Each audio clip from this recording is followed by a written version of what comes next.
because all your systems run on UTC, right? Or that's the Greenwich Mean Time. So the Greenwich Mean Time advances when it's midnight in Greenwich in London, England. Then it advances. So when that goes over, for example, it just went over midnight 4 minutes ago. So in Greenwich Mean Time, it's already Friday now. It's 00 colon 04 or 5 over there. So this is basically there's no need to advance the dateline. The dateline is actually there if you sort of go from time zone to time zone to time zone.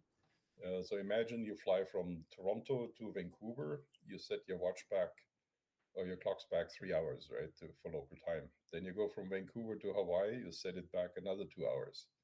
Then you go from Hawaii to say Tokyo. You set it back further, and you keep flying around the world, and you arrive back in Toronto in the end. Always setting back your clock. Then you have set your clock back a whole day, right? But that's what the dateline is for. You advance it one day, and then it's okay. But if you fly UTC, it doesn't matter. All your clocks and all your systems advance when it's midnight UTC, which means it's midnight in Greenwich, as it is right now. And this is when they all go forward. So there's no need to adjust anything. Then, of the board computers, even if the plane is parked in Sydney, Australia, the board computers still run on UTC. And all the communication you get, the weather, and so this is also all in UTC. The only thing is you have to tell your passengers what the local time is, right? And sometimes they actually get this wrong.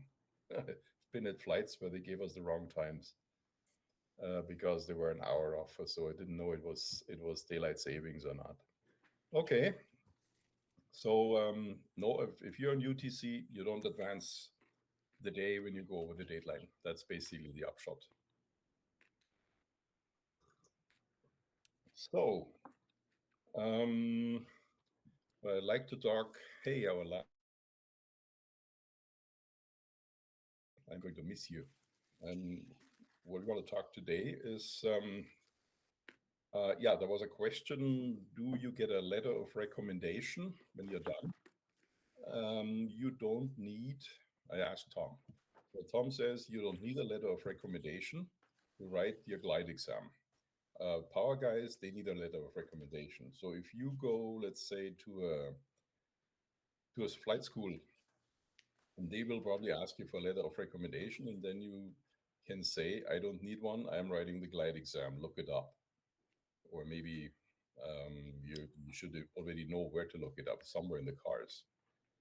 So you don't need one, but I will write a letter. I will issue a letter for each of you that sort of captures how many hours you have had. Every evening is 2 hours, right? So if you attended every evening, which most of you did, it's each of you has 20 hours. And I send you a copy of that letter, and I give Tom the actual paper copy of this letter because it's going to be signed by me. And he will actually forward this to Transport Canada when you apply for your license. So when you have done your flight exam, your flight test, and you have all your hours, you need 2 hours solo, and you need 20 flights solo. It's usually the number of flights that sort of can be a little bit of a drag. And then you can apply for your license. Talk to Tom about this. Here's a whole thing, a whole list of things you need to provide, and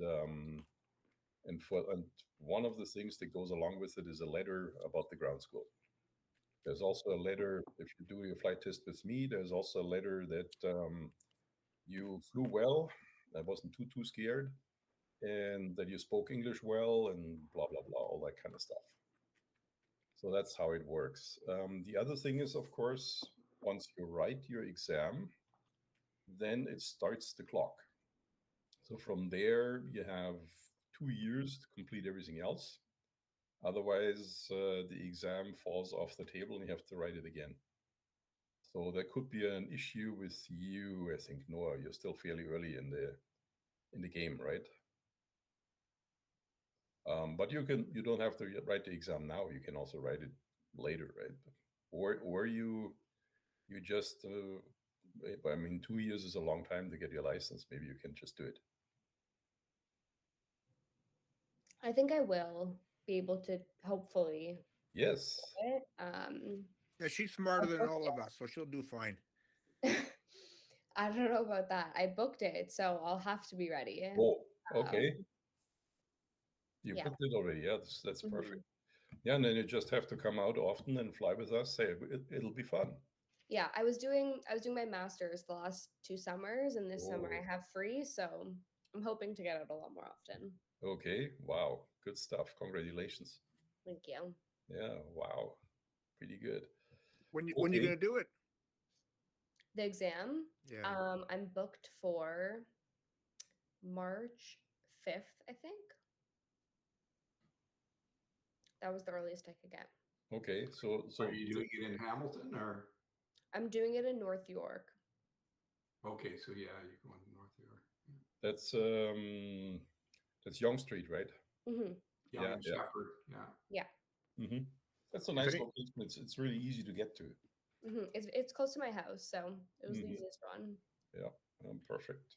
Is anybody else look when they're gonna do theirs? I haven't actually looked yet. I'm gonna probably go I, try to do mine in I Hamilton. looked today, and Hamilton is booked up until the end of March. Ooh. Okay. Now, the North York one, you can still get in February. Like the first day is February 12th. Hmm. Well, you can do it in March, right? You just got to make sure you don't forget anything in the meantime, right? But you don't forget too much. When I did my instrument rating, I went to one of those weekend super intensive courses Saturday and Sunday, and I wrote the exam on Monday and had everything forgotten on Tuesday.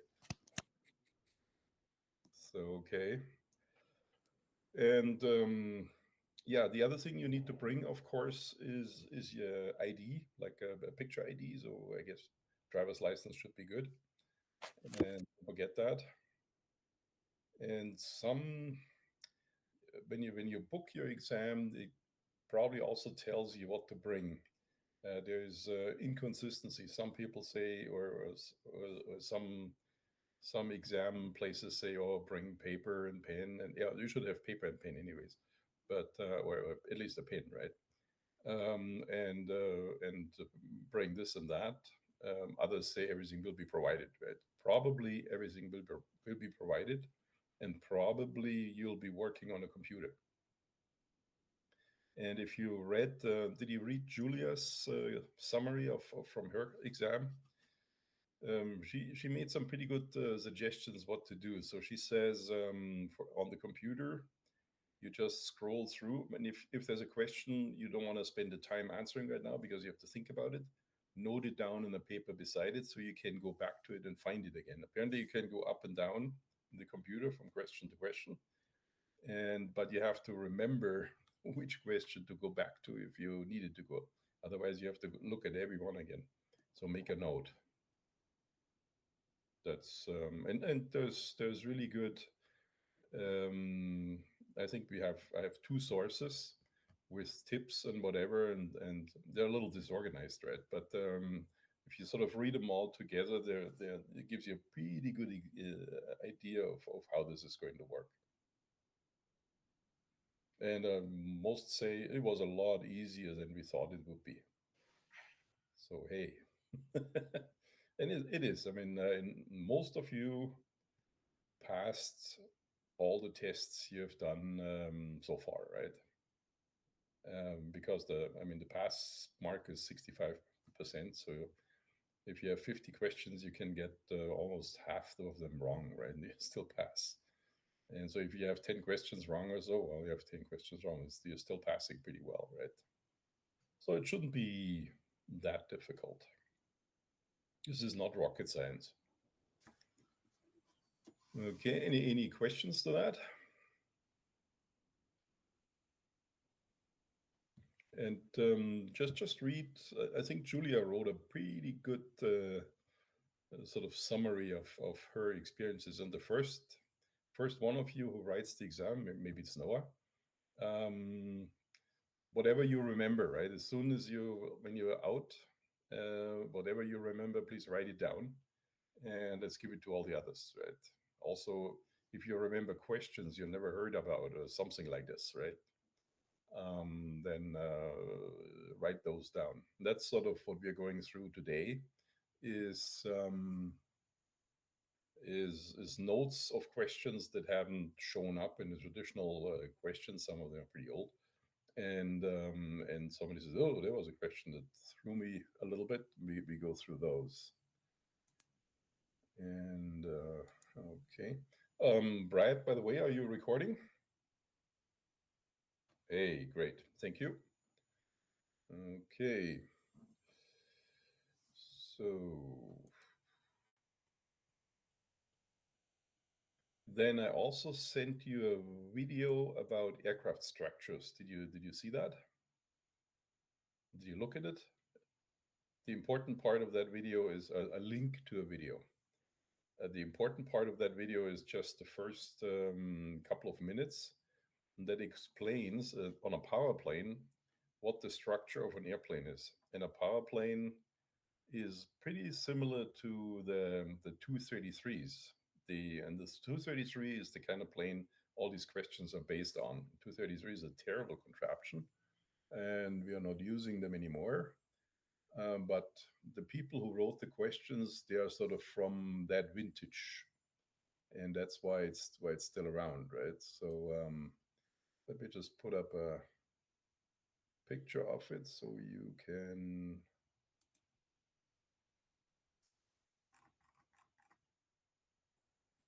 see. Just hang on a moment.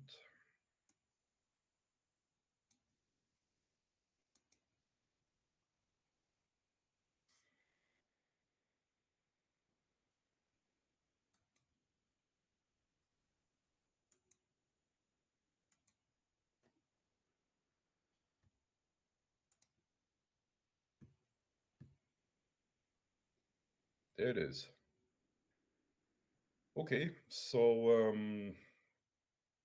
yeah, so that's what's called a Schweitzer 233. Was an old sort of metal structure, and it is built. It has a strut and so, and is built like a Cessna, and therefore the interior of this, it has ribs and whatever stringers and longerons and all these things, is quite similar as that little video about. It's really a good, well-made video about. It's a power flying thing, but it explains on the first couple of minutes. It explains basically how an airplane is constructed. So that's yeah. Does anybody not remember getting this? That's a link I sent out. Yeah, Greg. When did you send it? I'm sorry, I didn't. With last week, Okay. between the last session and now, I came across it, or maybe I said it before. I'm sorry. Can you send it again? I'm sorry. I must have deleted it by mistake. I apologize. Mm-hmm. Okay. I tried the link, but I couldn't. It didn't work for me. It didn't work. No. Okay. I thought it was a YouTube, right? Okay, but let me see.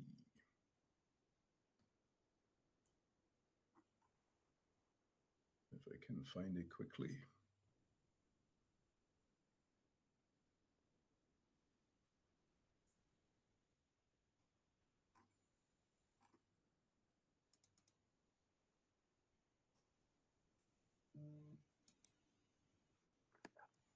Hmm. Yeah, so unfortunately, I can't. I'll send it out again. Um, I'm surprised that you couldn't access it because I basically used the share function. It's a YouTube video, right? And it said share and send it out, right? But I'll try that again. Okay.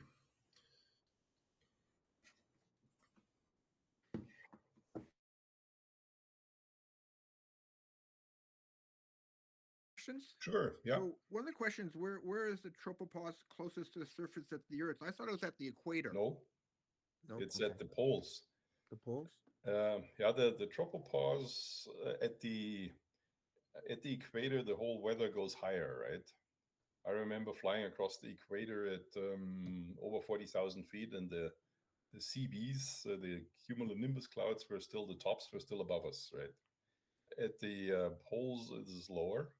And tropopause basically means this is how high the weather goes, right? The tropopause is the layer between the troposphere, where we are in, where all the convection and so happens, and the stratosphere. The stratosphere is called stratosphere because there's no more convection. And that's why it's so nice to fly in the stratosphere with a jet, right? You don't get bounced around in thermals and this kind of stuff. And so there's no the thunderstorms and all these things. They may make a little dent in the tropopause if they're really strong, but that's how high they go, right, and not higher. And it's so typically it's at about 30,000 feet, a little higher, maybe at 40 around the equator, right, and maybe at 27 or so at the poles. Any other questions? So- Anybody has been? So Yeah. when you fly above structures like Caribou and buildings, is it 2,000 AGL or 1,000 AGL? I thought it was If you fly over animals, 2,000. 2,000. What There's about? Okay. There's one question somewhere. How high do you have to fly over a caribou herd, right? Yeah, yeah. And that's 2,000. But if you fly over, normally it is if you fly over a built-up area or a number of people, 1,000 is enough. So it's 1,000, but you have to be able to reach a landable area or to get away. If you have a problem, you have to be able not to go somewhere where you don't land in the city or in the people or something like this. So in the middle of Toronto, you cannot fly at 1,000 feet, right? But over a smaller town, you can. And with a glider, it's easier to get away anyways because you have a good glide ratio, right? But over animals, and that's not just caribous. It's, for example, if you fly over a turkey farm, if you fly too low over a turkey farm, then all these turkeys, they're pretty stupid, right? They panic and they all squeeze in a corner because they think you're a bird, right? They all squeeze into a corner and they crush each other there and suffocate each other. So over farms, and so you should also be 2,000 feet. Now, for all practical purposes, when we fly cross country, we should be higher than 2,000. When we're at 2,000, you really, really need to find a thermal. So, but of course, yeah, when we come in for a landing, we'll be lower, right? And theoretically, if there's a turkey farm and the turkeys are outside, you shouldn't fly low over the turkey farm. And after weed, when is the legal thing of flying? Is there a rule about that? There is a what is it with Oh, weed? after marijuana, cannabis. When is there rules about flying about that? I'm not sure. Air Canada says, hey, if you smoke weed, we don't want to see you for 30 days. So apparently the stuff the weed leaves behind, I don't know because I never smoked anything like that, is quite persistent in your blood, right?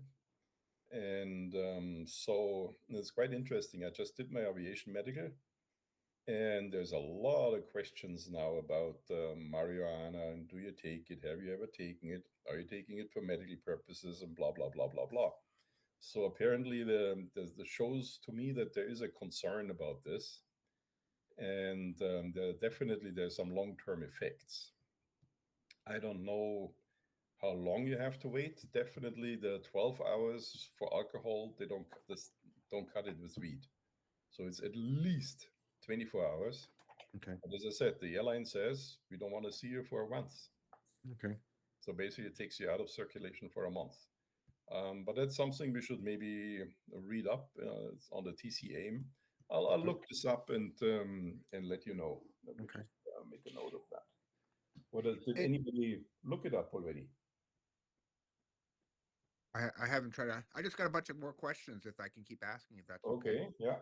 So when you're coming in with your approach speed, traditionally here we use the yellow triangle plus the wind speed plus half the gust speed. Hey, Um, excellent. Now but then you can use the best L the stall speed times 1.3 plus the wind speed. For their exams? What are people going to be asking? How do we decide? The people who wrote the exam only know old gliders, and on old gliders there was no yellow triangle. That's a newer thing, right? So the yellow triangle is basically the 1.3 times stall speed. Okay. It saves you from having to do this at a busy time of the flight when you have other things to do. Okay. So, but it's so that's we're going by 1.3 times stall speed, which is the no wind approach speed, just like the yellow triangle, and then plus wind speed. And I think for the purposes of the exam, it is just plus wind speed. Okay. They don't want gust. Well, hopefully not. What we do at SOSA practice is full wind speed plus half of the gust. Right. Okay. Now, if you're going to be landing uh, with the wind, what speed do we pick there? That one I don't. Ooh, okay. Uh, I don't think there's any questions about this, but it's a very important question for you to know. So when you fly, when you come with the wind, the wind gradient works the other way. So in other words, as you get lower, your airspeed goes up because the wind gets weaker, right? So when you do a downwind landing, fly yellow triangle and nothing more. Do not fly faster than yellow triangle. The biggest danger in a downwind landing is that you come in too high, too fast, and then the trees come closer and closer and closer, and you keep floating, floating, floating, floating, Okay. and at the end is a loud noise. That's the biggest danger for a downwind landing. So I personally, I say everyone, if you have more than 10 knots, don't do downwind landings. Try to land into the wind. It is better to land out into the wind than to land downwind on a good runway at more than, let's say, at 15, 20 knot wind, because you're probably not getting it down. But we should, in your flight training, you should definitely have a downwind landing with a moderate, let's say, yeah, between 5 and 10 knot wind. And you'll be surprised how different that is, how short that runway gets in a hurry. So, and that's something you need to know. And then people are a little nervous. They typically tend to come in a little higher and they tend to come in a little faster. And that's all bad if you do a downwind landing. You got to come in low and slow. Um, okay. Any other questions? Can you? One of the things is I get confused about skids and slips and things and where the yaw string is, and maybe at some point in time, if you can just re-show that. And the other question is, I find is that I understand the axis. So you have the longitudinal axis, and you use the ailerons, but when you say stability or the lateral axis, and I understand. I'm having trouble understanding stability versus just the normal axis of the plane. How do you answer that question? Okay, so here's my plane, right? Okay, so stability around the lateral axis is the pitch stability, is this, right? Because the lateral axis comes through Yes. here, right? Yes. Okay, so if you let the stick go and you're perfectly trimmed, then the stick should just stay there. And stability basically means if a gust puts your nose up, right? Then after a while, the plane slows down a bit, but then the nose on its own goes down and the plane speeds up again. That's stability. It tries to come back to that speed you trimmed it at. When the other question, there was also a question is, well, what is if there's no more stick forces, you trim it and the stick wants to be there, right, at a certain speed? What is that?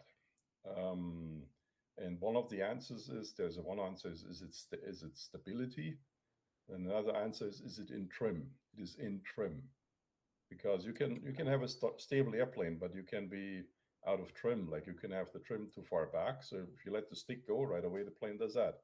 Or if you push the stick, if it's trimmed too far forward, you let the stick go. The stick goes forward and does that. But the plane is still stable. That means stable for every stick position. There is a certain attitude, right? And a speed that will then stabilize it. This that corresponds to this attitude. And then the and this basically longitudinal stability here, right? Because you're turning around the longitudinal axis, right? No, sorry, it's the lateral stability. I'm getting confused now. I'm confusing myself. So this is the lateral stability around the longitudinal axis. This is the longitudinal stability around the lateral axis. Sorry for that, but that's it is. And then the axis, the vertical axis here, this one, this is they call it the normal axis or the vertical axis or the Z or Z axis has several names. Normal means in technical terms, if you have something that is on 90 degrees on a plane, like my pin here, that is normal. There's another word for normal. It means vertical, but only means anything to engineers and physicians, physicists, and that kind of stuff. Okay. Any other questions? When the yaw when the yaw string points a certain direction, the plane is going in that direction of the yaw string. Is that right? Yeah, depends which end of the R string you're talking about. The Talk, front talk or about the the loose end, the not where it's where So there's a back end and a front end. The front oh end is the taped back down. end, the back end. Yeah, the back end, the yaw string basically follows the airflow. So when the yaw string is sideways, so this be my, I can't really see that. So if my plane goes like this, or flies out like this, when it now I'm flying like this, right? Then the yaw string will be like my pin here. Can you see that? Put a little higher, higher. A little Put higher. The yaw string will be like my pin. Okay. This can better be shown on. There is in the FAA handbook. There's pictures about this. What is skid and what is slip. And the really dangerous thing is skidding in the final turn or in the turn to final. Skidding in there will may kill you because then bad things happen. Slipping is not so bad because the plane just slides in a bit. That's fine. But skidding is terrible. So we can take this offline and talk a little more about this. Okay. Any other questions from anybody else? I looked up the answer to the cannabis question. Okay. It's 28 days. Okay. So In it is the a month. cars, it's 28 days. Wow. Okay. So it's the month they say, what the airlines also say, right? 28 days. Okay. It's good to know. Thank you. I got to write this down. I didn't know that. So if a person is using medical cannabis, they can't fly a glider? Well, after 28 days, they can. Yeah. Well, it's good to know. Like No. I mean, it's alcohol is. Do we all know what alcohol is? The limit. Everybody knows, right? 12 hours, yeah. 12 hours. Yeah. It used to be 8. Now it's 12. And all dentists and all medical procedures, it's 24 hours, or the doctor says you can. Yeah. It's basically what the doctor says, and if it's sort of local anesthesia, so wait 24 hours. Yeah, it's a good idea. So it depends on how you feel, right? If you feel bad after 24 hours, then wait longer. Always keep in mind, takeoffs are optional, landings are mandatory. So once you decided to take off, you got to be fit enough to land, right? Don't find out all of a sudden, I really don't know how to do this. That would be bad. Thank you so much for all those questions.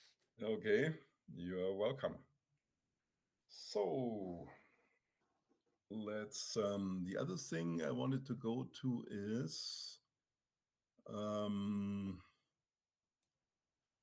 my evaluation of all the questions you had, and I'll just okay, let me just I'm going to look at the GS2 51 to 100. Let me just pull this up. GS2 exam is here.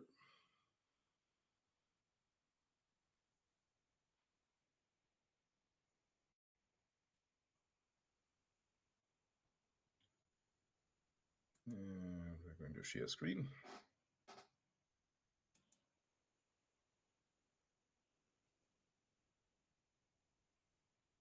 Okay. So should be coming up in a minute. There it is.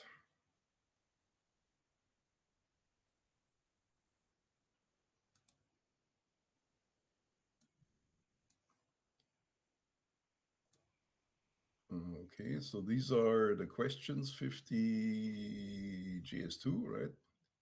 The GS2, 51 to 100. That was the latest you did. And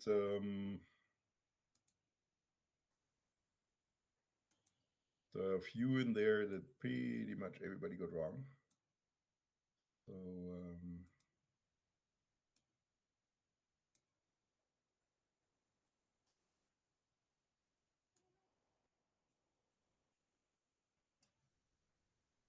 okay, we want to go to 51.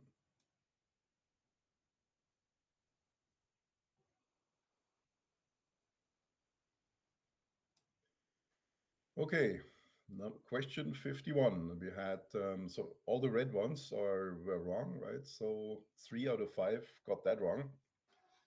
And the question is, when should an aircraft? See if I can you read that? See if I can make this a little bigger. Okay. When should an aircraft's technical log be on board? Possible answers are at no time, during ferry flights only, during cross-country flights, or all the time. And right answer is 1. And only one person. Oh, this should be a red one here too. Okay. Okay.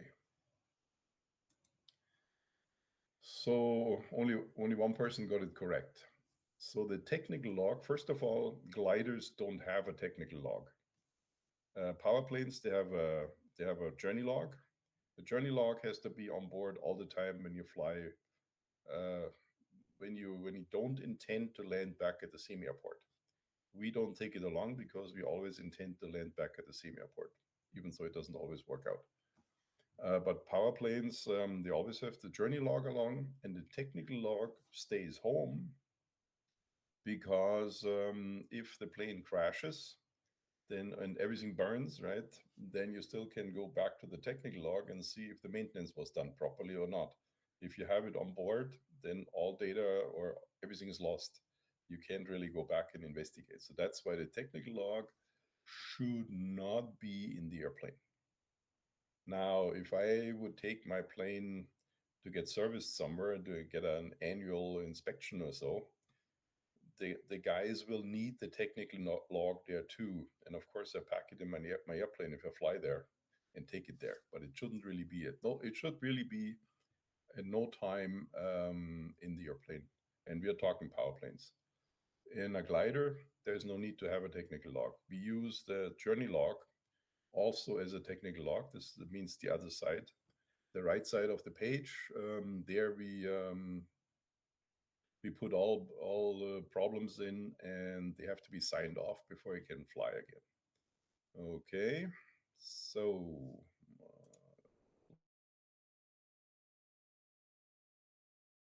okay, so this was question 51, and then question 55. Everybody got wrong. Not everybody, but everybody who is on there. So I got five responses, right? Okay.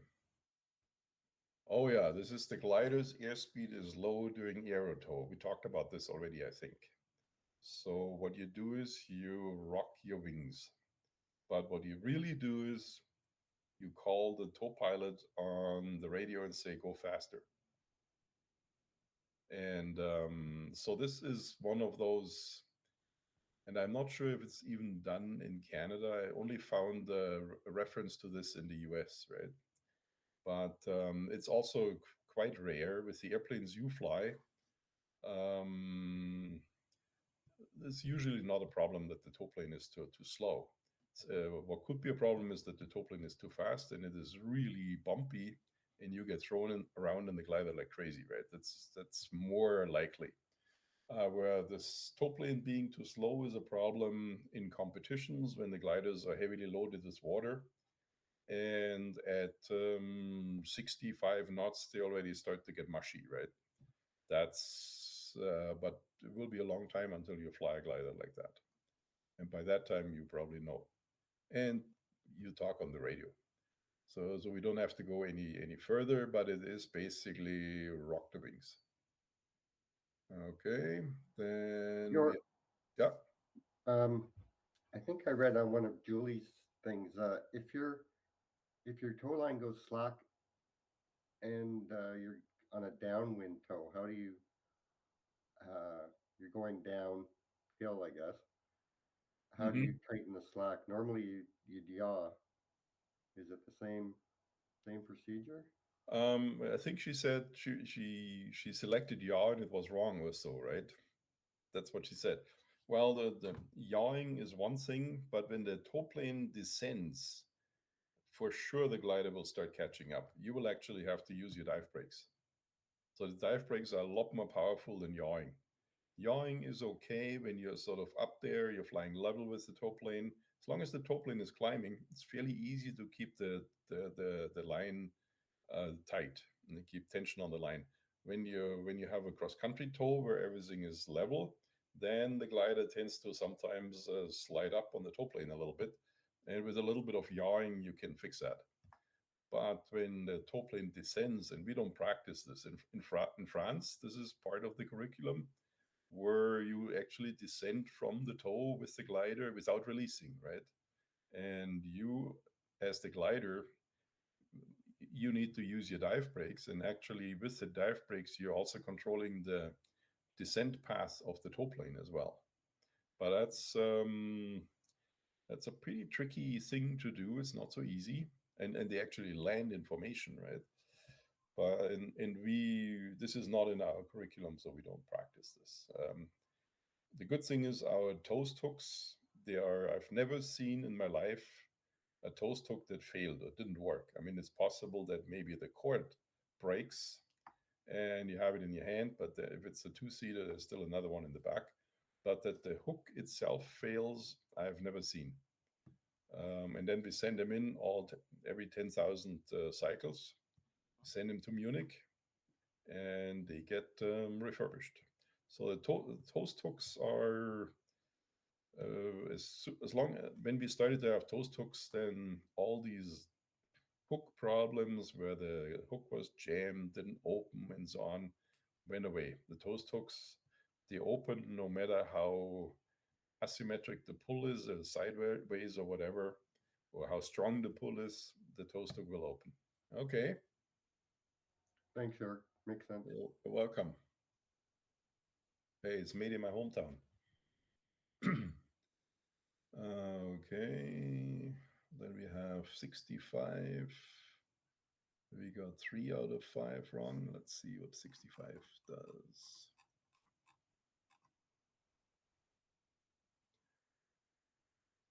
Okay. Oh, this is the veering and stuff again. Do we all know what veering and backing is? So veering is if you look into the wind and it turns to the right. So if you look straight west, the wind is coming from straight west, it blows right into your face. And when it all of a sudden comes from the northwest, that means it changed it veered to the right. And backing is if it changes to the left, if it all of a sudden comes from southwest.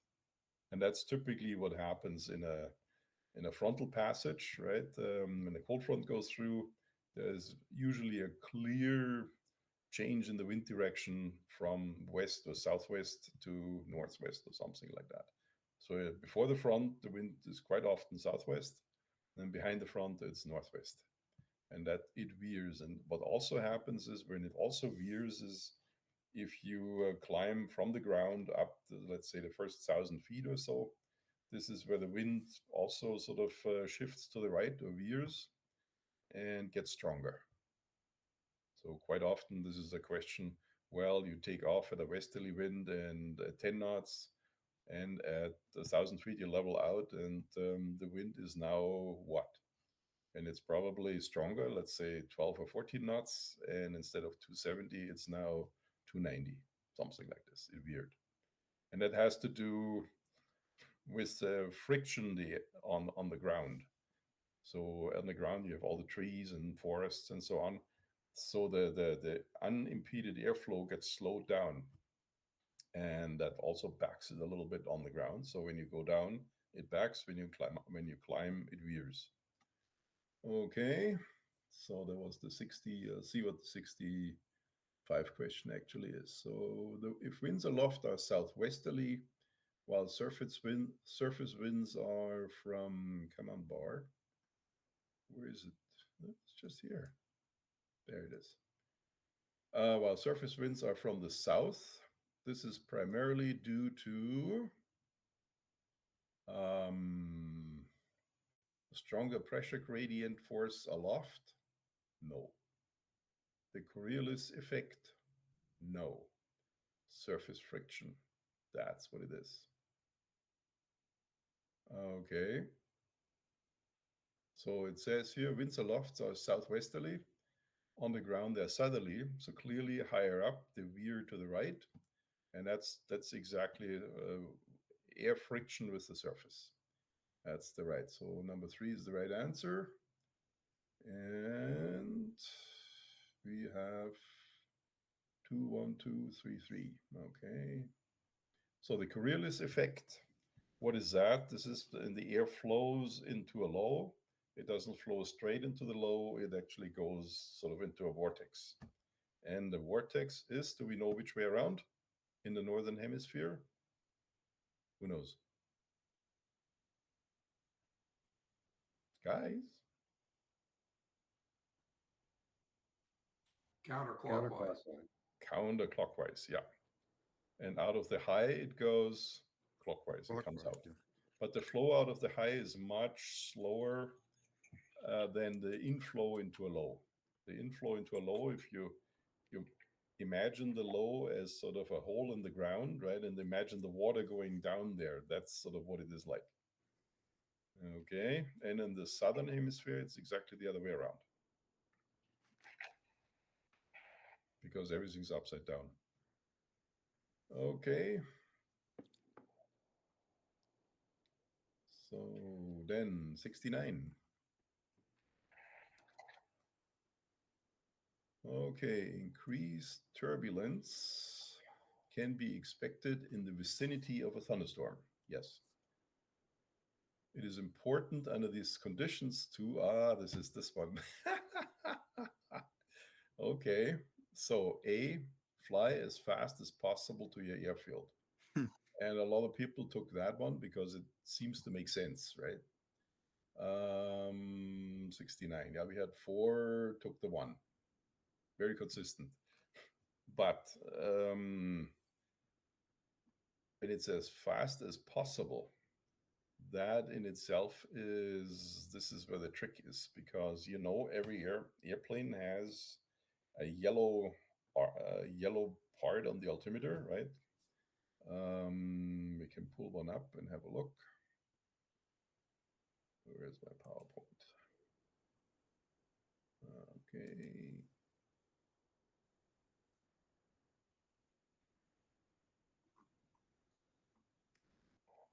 We wanted to talk about instruments a little bit anyways, so this is perfect. Okay, not altimeter, sorry, airspeed indicator. So the airspeed indicator has a green arc, then it has a yellow arc, and then it has a red line. And the green arc is basically, and then some of them have a white arc here. That's flap speeds. Like this would be a power plane airspeed indicator. And the green arc means basically you're safe. You cannot rip the wings off. Even if you pull all the way, the airplane will stall without pulling the wings off. As far as a glider is concerned, right here at the end of the green arc, if you can pull 5.3 Gs, and the plane will not pull more than 5.3 Gs because it will stall. But if you get into the yellow arc, then you can pull more than 5.3 Gs, and then the wings can come off. And the yellow arc it's usually called VA, so this is the maneuvering speed, where you can only deflect a control surface by 1/3, not full anymore. Below that, you can deflect any one, just one, not two or three together. Control surface fully. Above that, 1/3. And there's also a rough air airspeed, and that's usually the flips at the same time. Again, below in the green arc, no matter how rough the air is, and remember in thunderstorms it can be very rough, it will not rip your wings off. But if you fly as fast as possible and you fly in the yellow arc, then the turbulence can pull your wings off. So the yes, you want to get away from the thunderstorm. Well, first of all, in the first place, you shouldn't be that close because you can see the thunderstorm coming in from a long away. So you shouldn't be all of a sudden waking up, seeing, oh my God, I'm almost in a thunderstorm, right? But it has happened. We had a young pilot once, and he wrote about it. That's why we know this, where he ended up more or less close to a thunderstorm. Surprise, surprise, right? I'm not quite sure if he was sleeping before or something, but we should know if a thunderstorm is approaching, right? And with plenty of time, you don't have to go at red line. With plenty of time, you should be going home if you can. Now, if the thunderstorm is cutting you off from home, then go somewhere else. For example, you can land in Arthur, or you can land in, I mean, if you need to, you can land in Guelph, right? Don't land in Kitchener. That's maybe not so good. And, or you can land in Tilsonburg if you're that way, or in, so you can get to the ground, right? And ideally, on the ground, it's not so good if the thunderstorm comes in after you. It can then you have to secure the airplane because it can overturn the airplane. So park it with the dive brakes all the way out, and lock the dive brakes with a belt, so they stay out.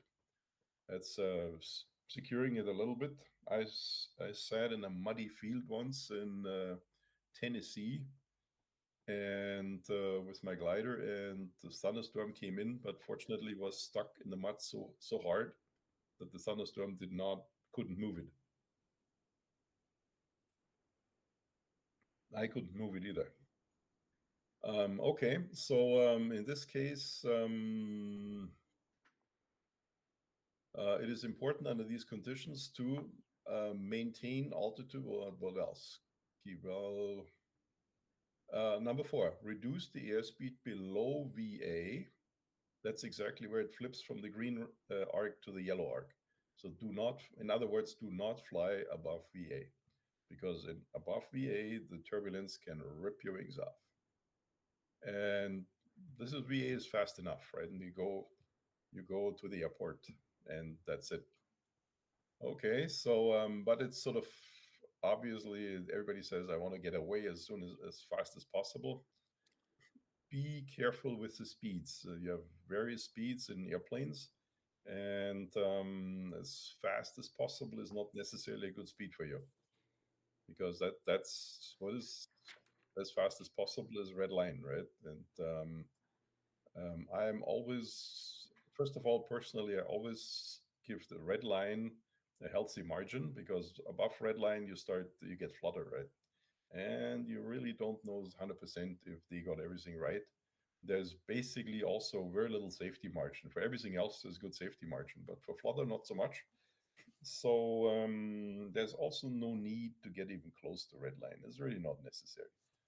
And your plane will be a lot happier, and you will be a lot happier and safer if you stay in the green arc.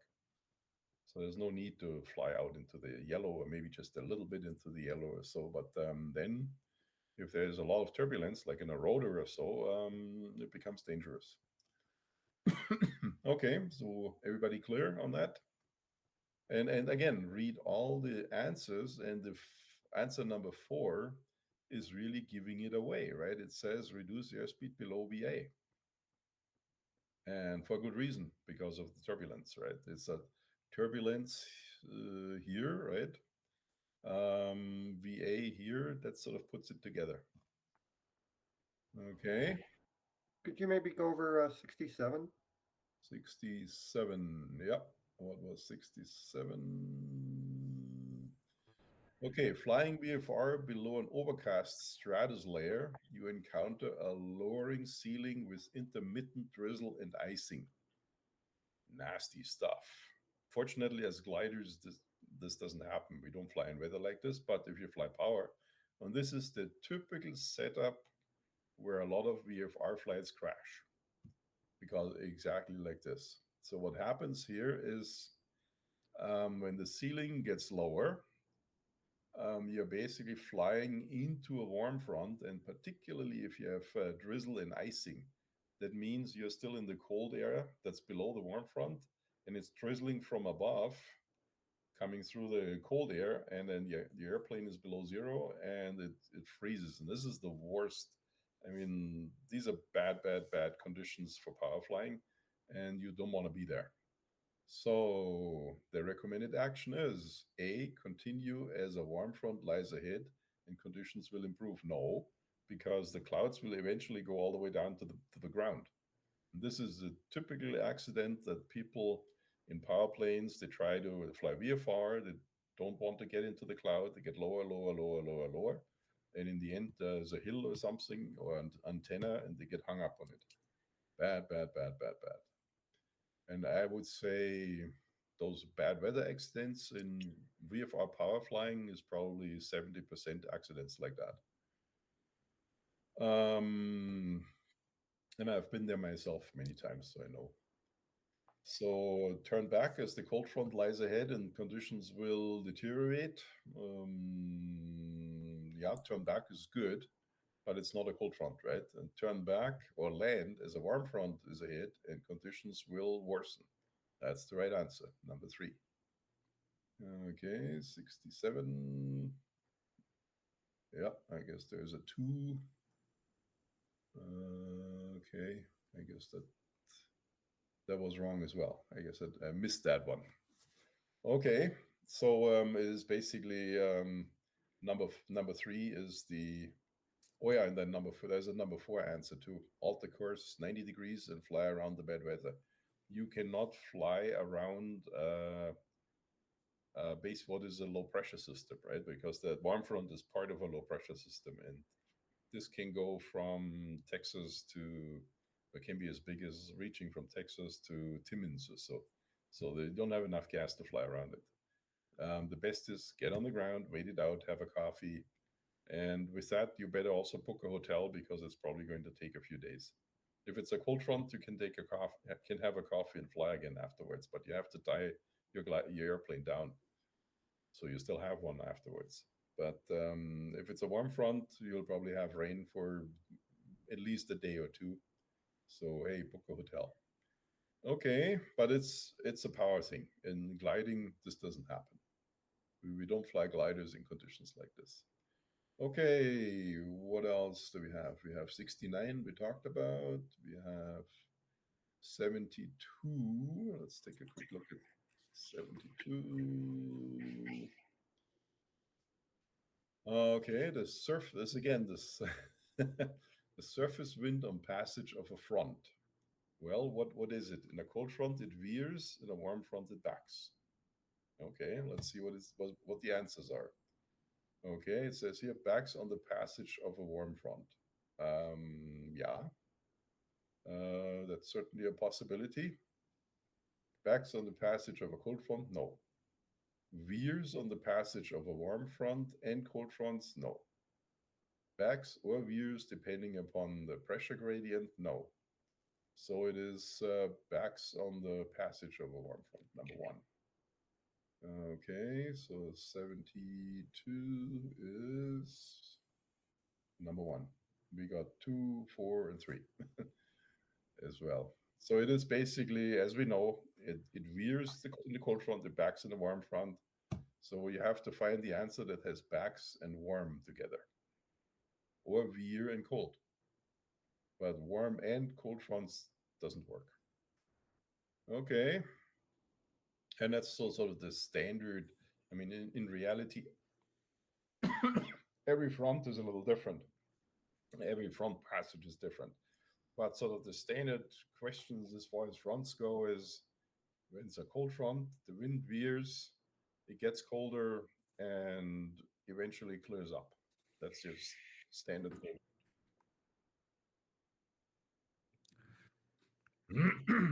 Oops. Okay, so what we have 69, we had 72, 81. Okay, lots of weather questions. What sky condition and height of cloud is indicated in the above report? Okay, so the report is up here, the METAR. Okay, let's see. Let's look at the METAR. This is the time, blah, blah, blah. Wind, pretty gusty, not much visibility. And there's blowing snow. That's not nice. There's broken 800. So what sky condition and height of cloud? Okay, sky condition is broken. The height is 800. Okay. Okay. 800-foot ceiling and blowing snow.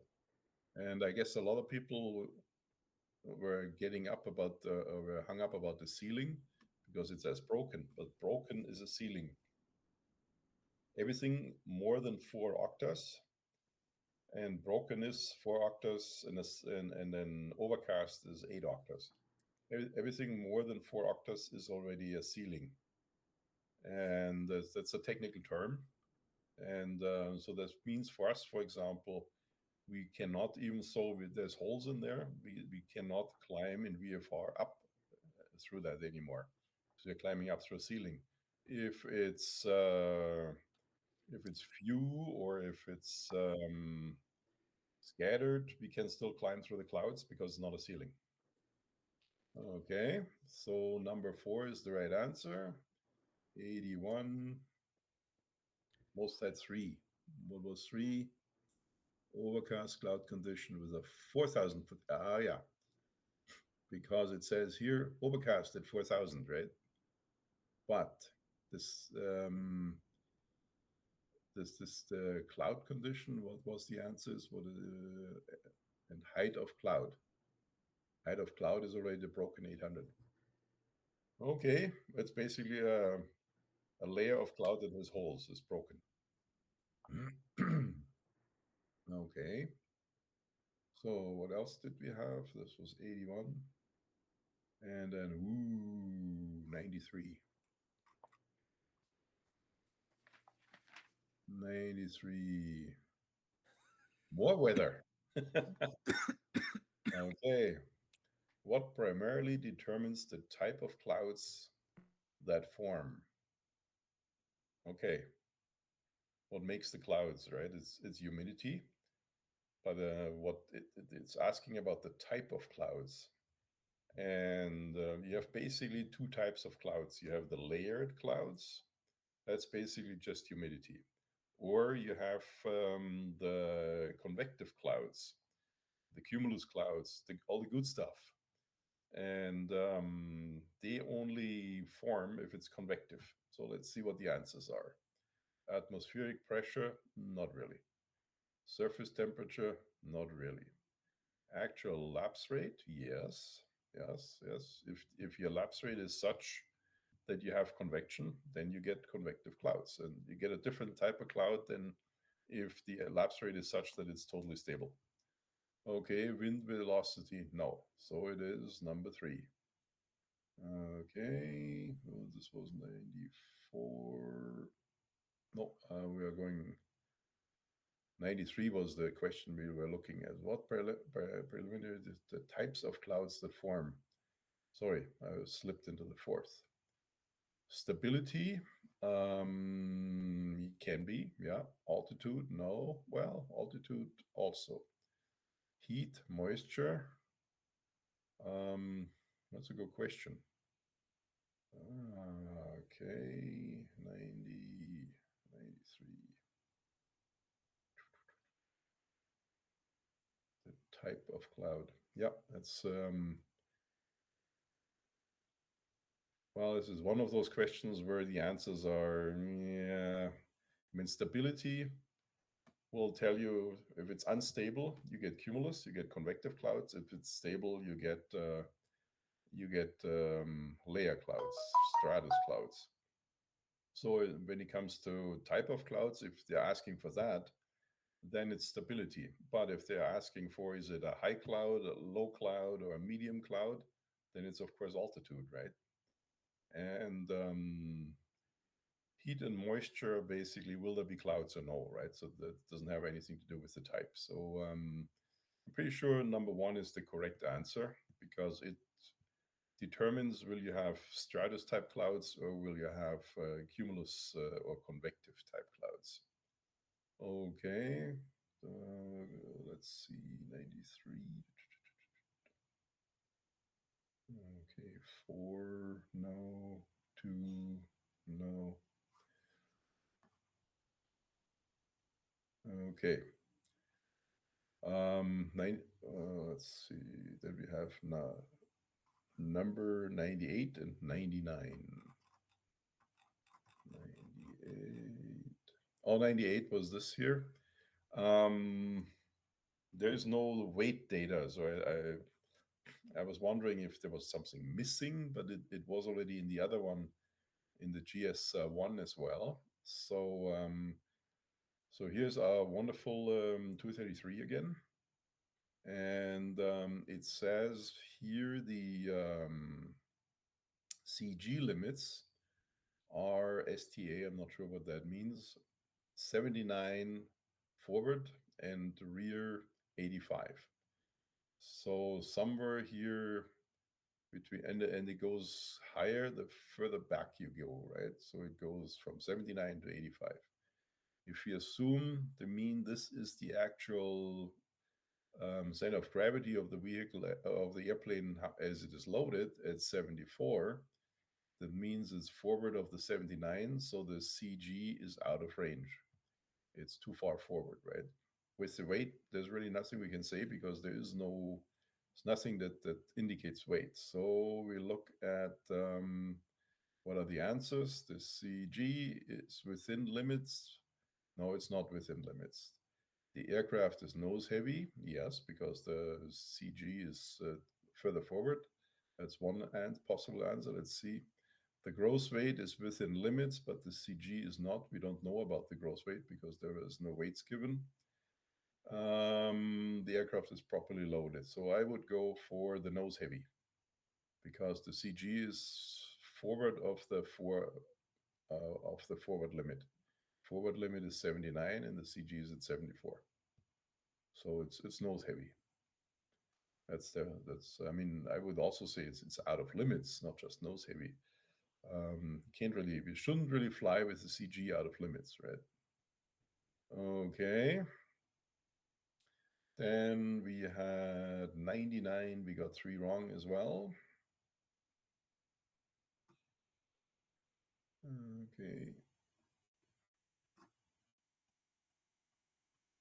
99. Oh, there was the crosswind question. Yeah, a lot of people got that one wrong, right? So the question is, most aircraft are designed to handle 90-degree crosswinds up to a velocity of 20% of their published stall speed.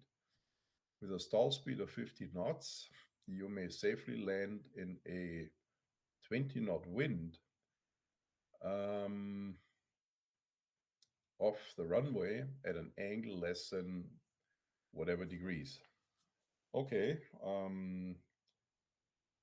we had a lot of people, I think, didn't quite understand the question, right? So who had difficulties understanding the question?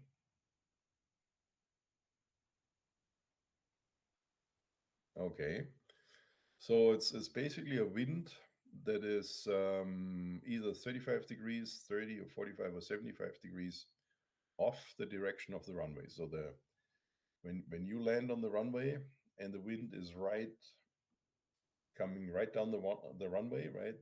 That means it's not off. It's a zero off angle. It's a straight headwind. And then anything off, when it's off your landing direction, then there is a headwind component and a crosswind component. And the crosswind component is the one we are trying to find here. Now, we can do this with calculation, trigonometry. Or we have these nice, let me find one. Here we go, this guy. And I think as to all the people who got this wrong, I sent this guy. Remember? And that's basically the calculation, right? So we know it is let's go back there. We know it is 50 knots. So the crosswind component that's allowed, 20% of 50 knots is 10 knots, right? We all agree? Okay. And then we have a 20-knot wind, so twice as much. Okay, so we go back into our photo here.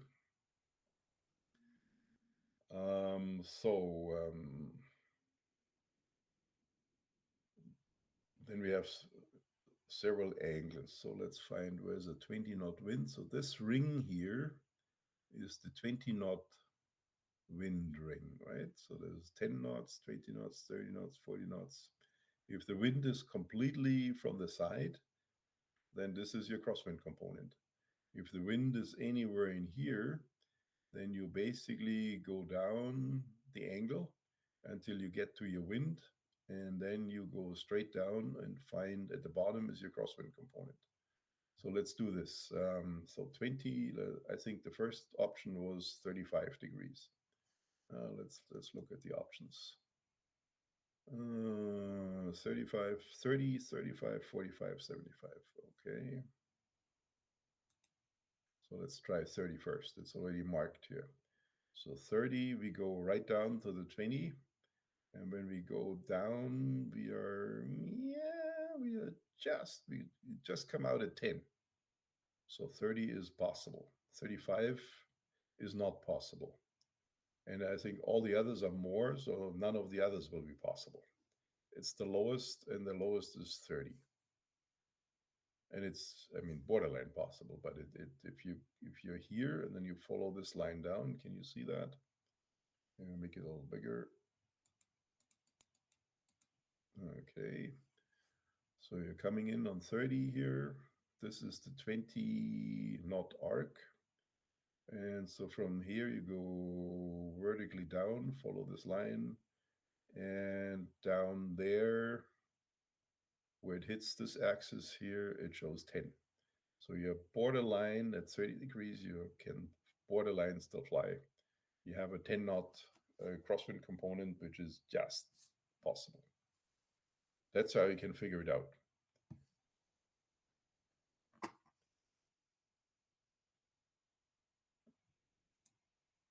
Okay, so number 2 is the correct answer. And this is 99.3322. What is 3? 45 degrees. No, 45 degrees is way out. So it is definitely the lowest of those angles. Everything else, and 30 is already borderline. Everything else is out. Okay, so we're done with those. Any questions? Now, with that question, wouldn't the exam have to supply us with that graph to be able to answer that? I would think so, unless you can trigonometric functions, then you take the sine of 30, right? And it comes up with 0.5, and that's your crosswind component. And that you multiply that with 20 and you get 10. Yeah. But you can't really expect people to do that, right? So plus you need a I calculator. give up on that question if they don't give us the chart. Yeah. Well, would you take the lowest angle if you don't have anything else? If the only thing would Yeah, I mean, strategically, if you take the lowest angle, that's the safest bet, right? So let's see what the question is. Okay, may safely land off the runway at an angle less than. Well, if you pick the lowest angle, you're right, Greg. Then I mean, well, if it would be 35, yeah. I mean, they would still give you wrong because it's less than the angle, right? But the lowest angle is certainly a pretty good bet, right? That's for sure. And I mean, it's pretty clear at 75 degrees, you're way out, right? 45 degrees, you're also way out. So you're really talking between 30 and 35. Okay. Okay. So we put this away.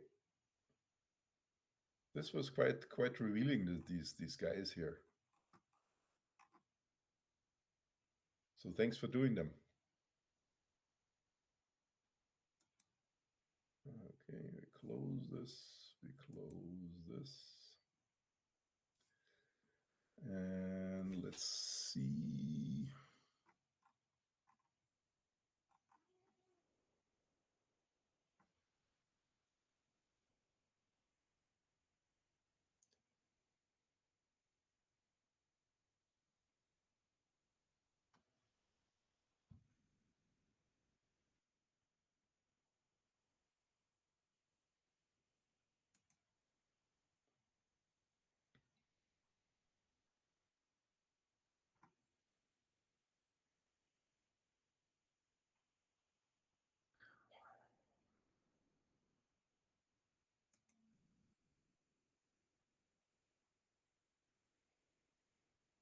Mhm.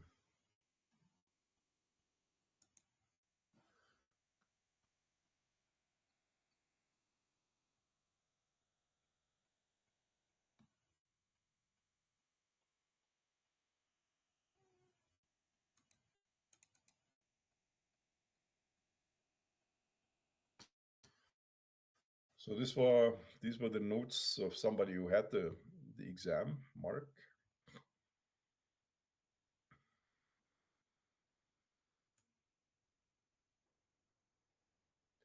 Yeah, quite often you get the glide angle question for gliders, right? So given a true airspeed of 60 knots, headwind speed of 20 knots, and a 20-to-1 glide ratio, how far will the glider travel horizontally if the glider sinks 9,000 feet to sea level? And okay, how would you go add a question like this?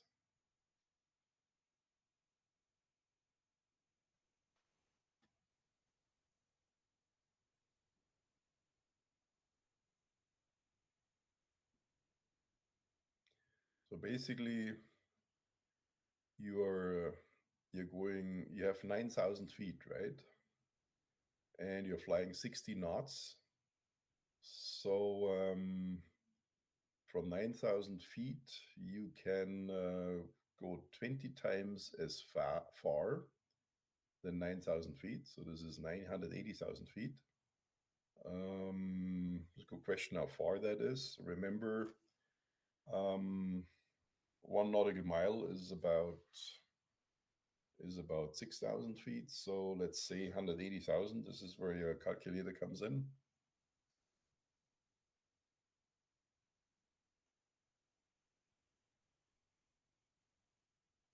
Do you have to subtract the headwind speed at all? Yes. So one way to calculate this is how far can the glider fly without wind, and then and the next thing is and then you say how long did it take me to get there, and then you just take 20 knots and multiply it with the time it took you, and move back because the wind is moving you backwards, right? Or you could figure out what is your glide ratio with a 20-knot headwind, because it is not 20 to 1 anymore. At least that's what I would say. I'm not sure if that 20 to 1 is already baked in with the headwind. I don't think so. So basically, instead of going 40 knots, 20 to 1, you're going instead of going 60 knots, you're going only 40 knots. So it's quite a bit steeper. You can calculate that out, and then see how far you get, right?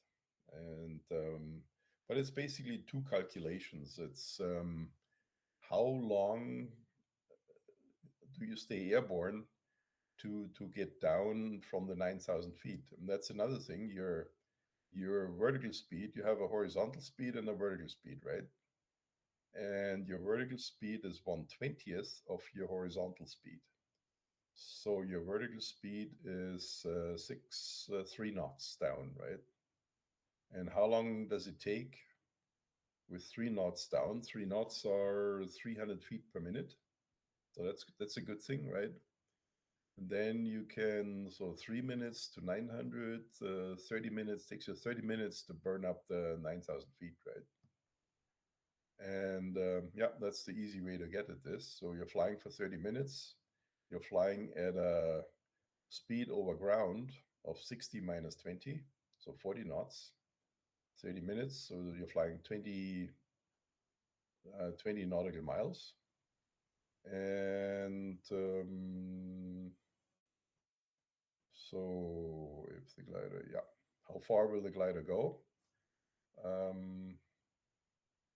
20, did we say 20 nautical miles?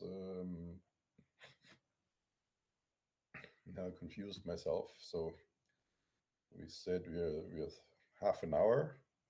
We're making headway of 40 knots. Yeah, we'll fly 20 nautical miles. Remember, 1 knot is 1 nautical mile per hour. That's the important thing you need to know. Today, no, actually, I just wanted to say today these questions will be in kilometers and kilometers per hour, but this is from a fairly recent exam, right? But these glide angle questions are fairly simple, right? It's basically the glide angle says you can fly for every 1,000 feet, you can fly 20,000 feet forward. Is a 20 to 1. I mean, nowadays, of course, our airplanes, they have 40 and 50 to 1, like a proper airplane. And from that, you can figure if there's a height, you can figure how long you will fly. And what you need to know and remember is that that's quite helpful, is that 1 knot vertical descent rate is 100 feet per minute. I mean, there's small differences, but not much. It's pretty close to 100 feet per minute. So if you look at my little, see if that comes up, my little conversion table. Okay. conversion factors. There we are. Okay. So this is distance and this is speed. 1 knot is 101 feet per minute. So it's pretty close to 100. And so what you should remember are the ones I marked in green, because this relationship between feet per minute and knots is a really good one, right? And this here between knots and meters per second is also a good one. It's basically two, almost two, right? So 2 knots is 1 meter per second. And on the other side, uh, what we should, an important one is always that a foot is 0.3 meters. And that's important. So basically, 1,000 feet is 300 meters. And a nautical mile is 6,000, give or take, feet. And a statute mile is 5,280 feet, right? And the other thing is, well, nautical mile to kilometer 1.8, and statute mile to nautical mile 1.15. That's pretty easy to remember as well. So those three is good to know on the distance, and those two is good to know on the speed. Then you can solve most of these things.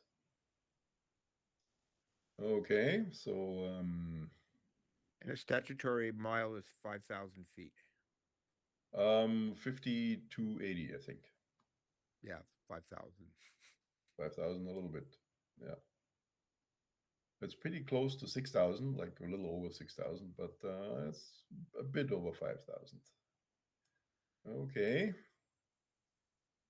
So then the next question here is, in what direction does the acceleration error likely occur? Do we know what the acceleration error is? Remember, I asked you to read up on instruments on in the PowerPoint. Okay. So acceleration error is, I don't know the answer, but it's when you turn a certain direction, the compass will spin faster than you actually turn.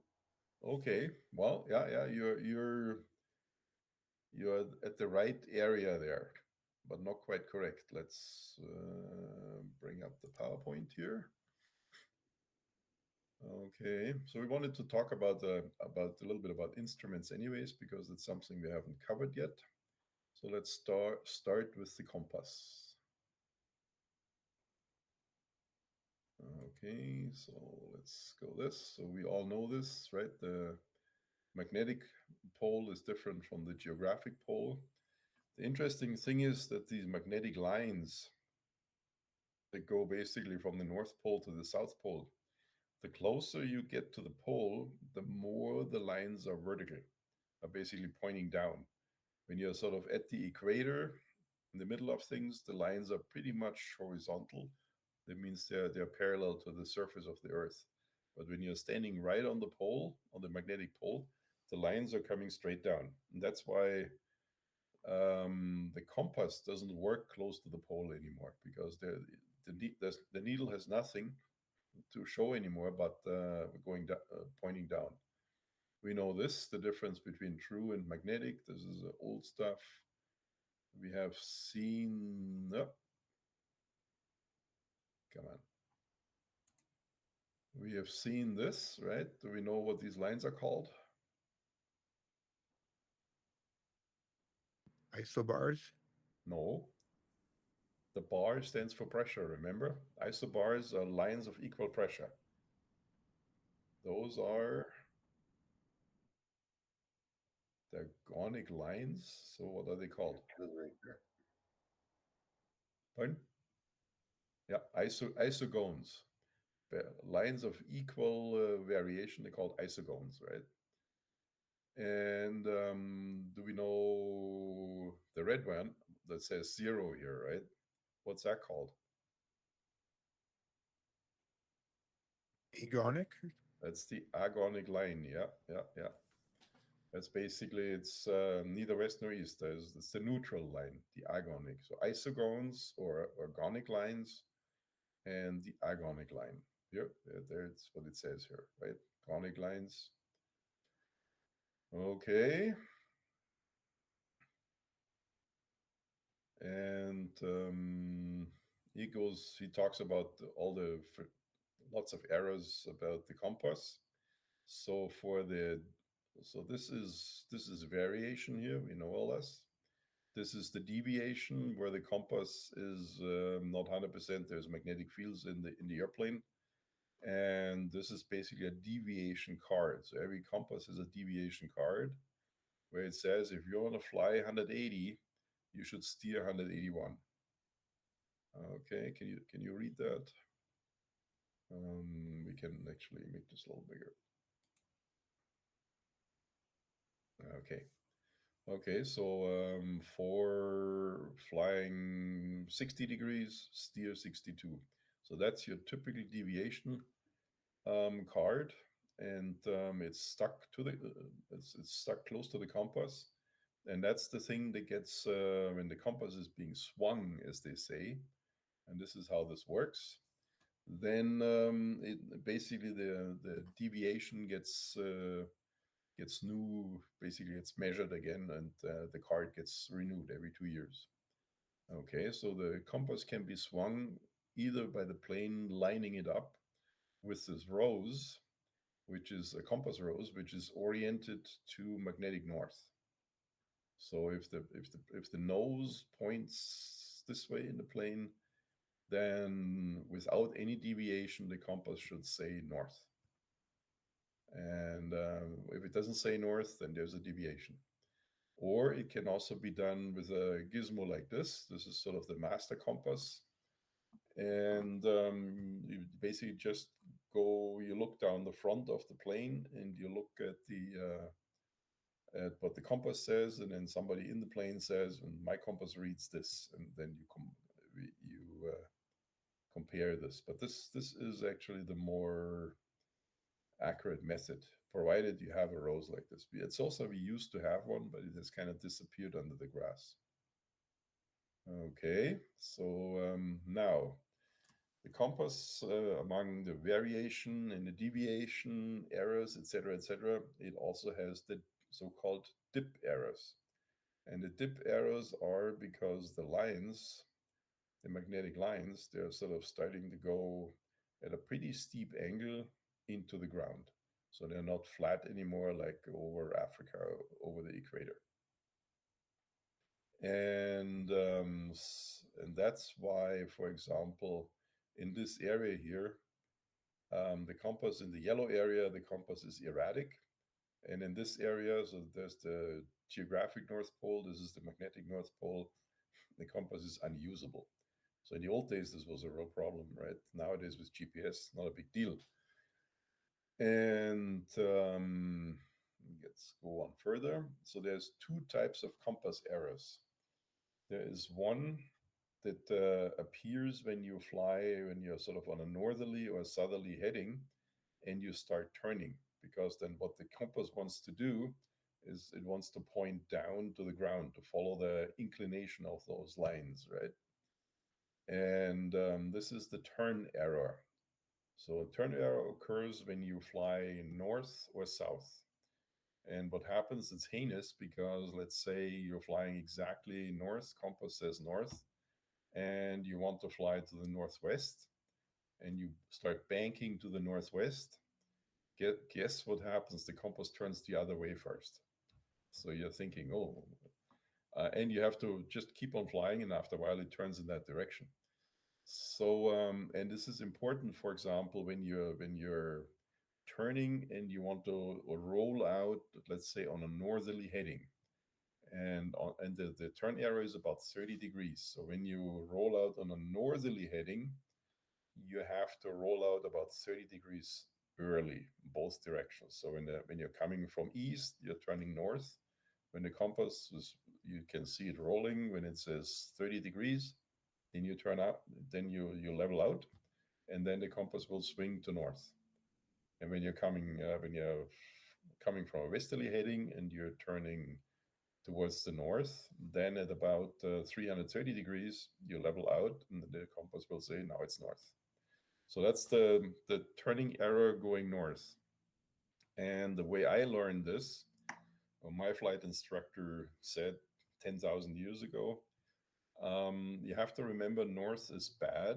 In Germany, north is bad because they live the northerners and the Bavarians don't like them.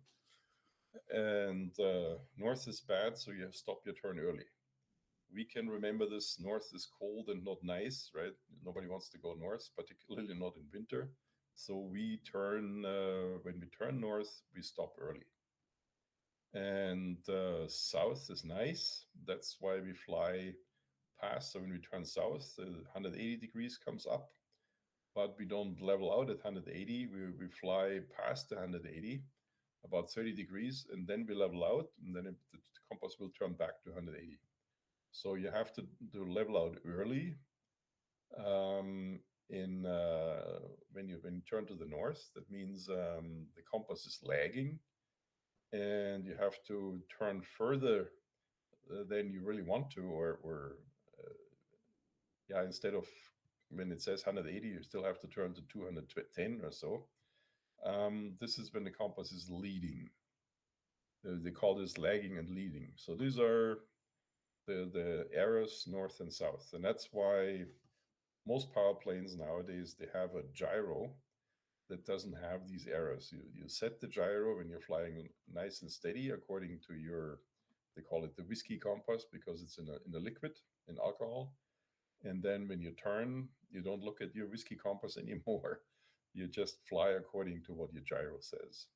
In the glider, we don't have this, but in the glider, we hardly ever use the compass anyways. It's a useless instrument in a glider. But don't tell anybody from Transport Canada that. They get upset. Okay, so this is the north and south, the turn arrows. They appear, their problem when you turn north or south. Then there is another error, and that is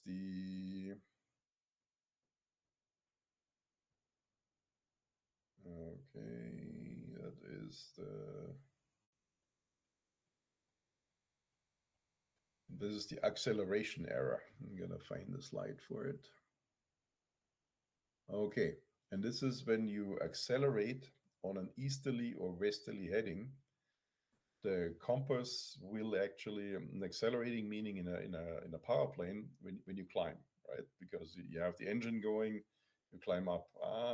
They're also making sometimes, because it's a glide exam, you don't have an engine, so they make a story up how you accelerate in the glider, and I don't really think it works that way. But anyways, so what you need to know is when you go east or west, you have these acceleration errors.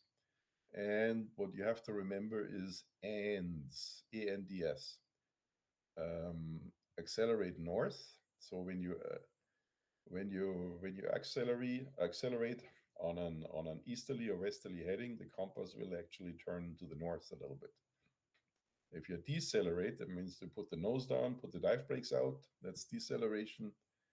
Then the on an easterly or westerly heading, the compass will swing a little bit to a southerly heading. That's the acceleration. So there's two errors: east-west, the acceleration error. Remember the ANDS. And north-south is the turn error. There you have to remember you got to stop early in the north, otherwise it gets too cold. And or you can turn further to the south because south is good. This is where Florida is. Okay, that's all you need to know as far as the compass goes. Okay, so we'll come back to this a little later. Let's just look at the question here now. Okay. In what direction does the acceleration error most likely occur? Answer: east or west, or any answer. There are no answers given here, so, but we have learned this is when you're flying east or west. What is the transponder code for a glider? You all know that, right? 1202, I think. 1202. Yep. Do we know what 1200 is? 1200? That's the transponder code for VFR, for all the power planes that fly VFR. All the little guys that putter around and were not assigned a transponder code, they're puttering around on 1200. Gliders fly at 1202. And then when you talk to ATC, ATC is, for example, Kitchener Tower, they could assign a transponder code to you. So you should know how to change the transponder code in your airplane. That's something you should know how to do. The best is to when you're next time you're in your airplane, you have somebody show you how to change the transponder code. It's pretty easy. Okay. Do these numbers mean anything? What are they symbol? I mean, I know those numbers. What is the physics behind them? Oh, there's no physics. That's just a code. And the code, and it goes from 000 to like all zeros to 7777, all sevens. So it doesn't go to 10. I don't know why, but these are maybe at some point in the old days when the transponders were basically with tubes and that kind of stuff. I still had one of those that needed to warm up first. Maybe this is all they could only do so many codes, right? Anyways, but one thing you should absolutely avoid when you change your transponder code, the best is to set your transponder on standby when you change it. Don't change it when it's active, because you're going through all sorts of codes that may already be assigned to somebody. And the worst is if you got to be really careful with 7 codes, because all the, for example, what is it? I think quadruple 7 is emergency. 70 or 7700. 7700. Yeah, 7700 is emergency. 7600 is hijacked. 7500 is something else, right? So stay away from those codes, because if you accidentally switch one of those codes, even for a second, all sorts of alarms go up with all the ATC units, right? So don't do that. The safest way when you change the code on your transponder is simply to go on standby. Then it doesn't talk to the outside. You put the new code in. ATC gave you, and then you go back to alt, and then it's on. Or if they just say, let's say you're on 1200 and they say come in on 1250, yeah, you can change that over from 1200 to 1250. It's fine. But when you get into the 7000s, be really careful. This is tricky. So it's the best is put it on standby, switch your code, and then turn it back. Don't forget to turn it back on, and you have to turn it back on all the way, not just to on. You have to go to alt. Then it's basically reporting your altitude, and all. Alt stands for altitude. It's reporting your altitude and everything, and the code. Okay. What wing is most likely to stall on final? Is that turn to final? Probably the turn to final. That's what they mean, yeah. So basically, I mean, these are questions he just rolled up by memory, right? After that, that's what we asked Noah to do for us, right, Noah? It's the inside wing on the turn, the low wing on the turn. So when you stall in that turn, that's really dangerous, and it's still probably the main cause of fatal accidents is loss of control in stalls. They call it the stall spin accident, but it's usually on the turn to final. And you're so low, it's so dangerous because you're so low, you have no time to recover. Okay, and it's the low wing, but got to make sure your speed is fine, and you set your approach speed long before, and just maintain your approach speed, right? And you should be fairly far from stall. Remember the yellow triangle, your no wind approach speed is 1.3 times stall speed. And then if you add a little bit for the wind, you should be safe. Now, is that because the low wing is traveling slower? Yeah, when you're turning, the low wing is traveling a little slower. And the most heinous thing is if you also skid a little bit. So basically, if the rear end of the yaw string points into the turn, this is the dangerous thing. Then you're skidding, right? And what happens is that your fuselage blanks off the lower wing, so the wind goes sideways. So here's my glider, right?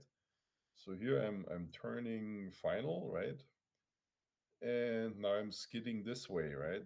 And so the air goes over the fuselage and it blanks this part of the wing. And then the wing stalls and goes. Okay, so that's how it goes. What else is there? But at least these are proper glider questions, right? In what weather conditions are thermals most likely to occur? Unstable, right? If you read my weather reports, I say the air is convective, it's unstable. I'm using all these terms in my weather reports, by the way. They're not only there to tell you what the weather is, they're also educational. I hope you have figured this out yet by now. Okay. How is a nimbostratus cloud identified? A nimbostratus cloud, okay.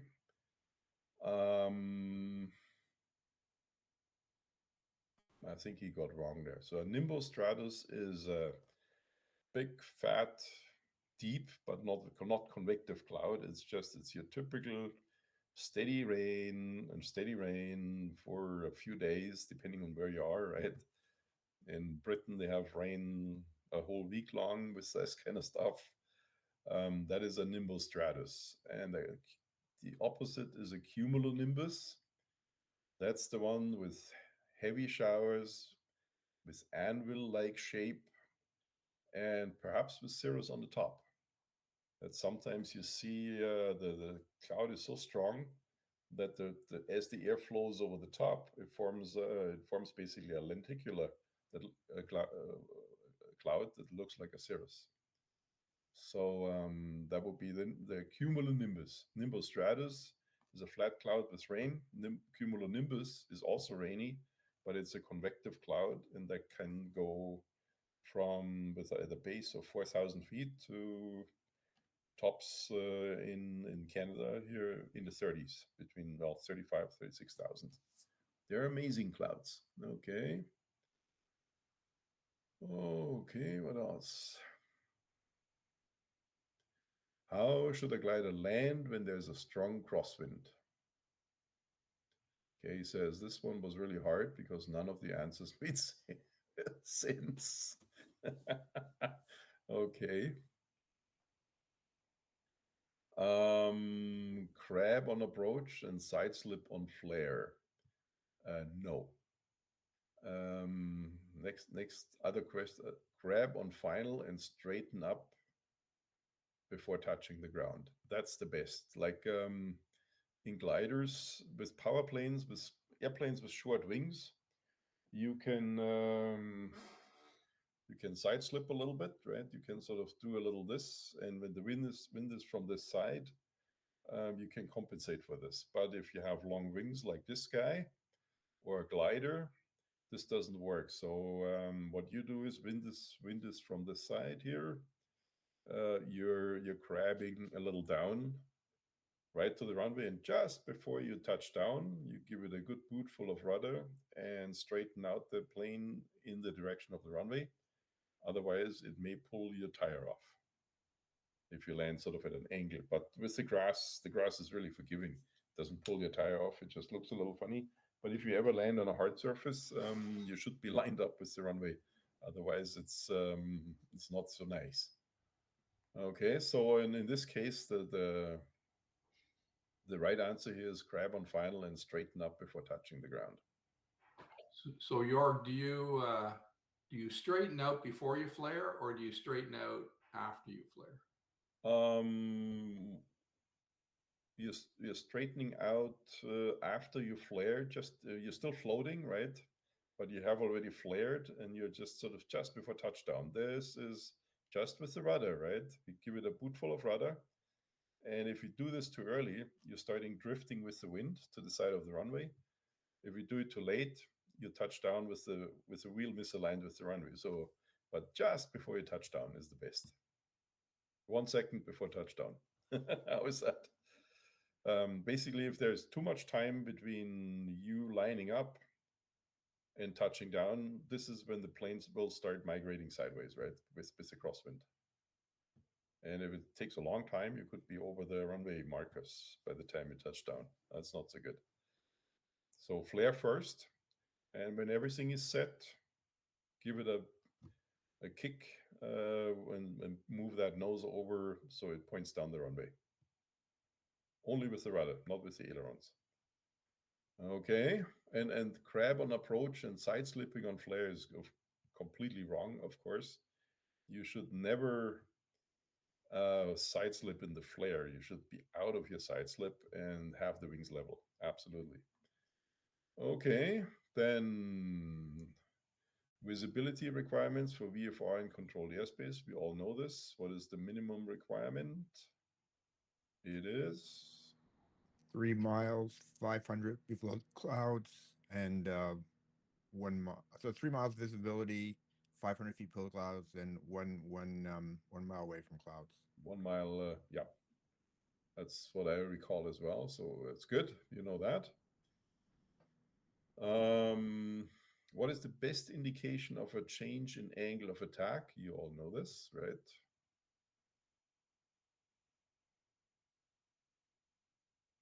So what do you see when you change your angle of attack?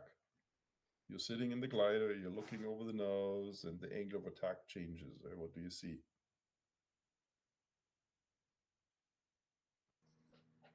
The horizon attitude. changes.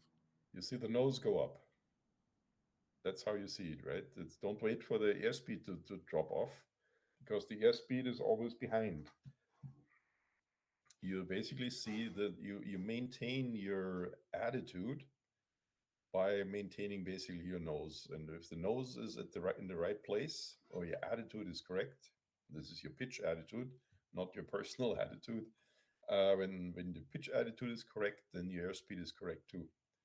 And so if the nose all of a sudden rides up, and I see this sometimes flying with students, when we are in the circuit and things get busy and we're turning, and all of a sudden the nose rises up, right? Bad, bad, bad, bad, bad, because also the angle of attack becomes pretty steep. And this is the wrongest place to have the angle of attack getting close to stall, right? This is the dangerous thing. And that happens on the turn to final. That's what kills people. Okay, so the attitude change. That's what is your first indication. Don't wait for the airspeed to change. It comes later, but it's always a little behind. So if you try to catch the airspeed, you will always sort of be looking for it because of the delay. Okay, what forces act on a glider to propel it forward?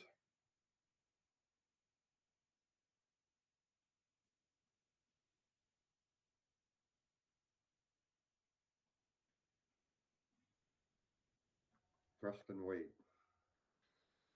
Yeah, also glider doesn't really have thrust, but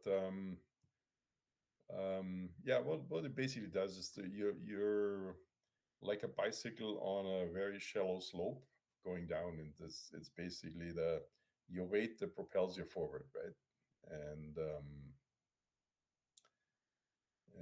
certainly not drag and weight. It could be lift and it could be thrust and weight. That's probably what it is. Could it be trust and drag?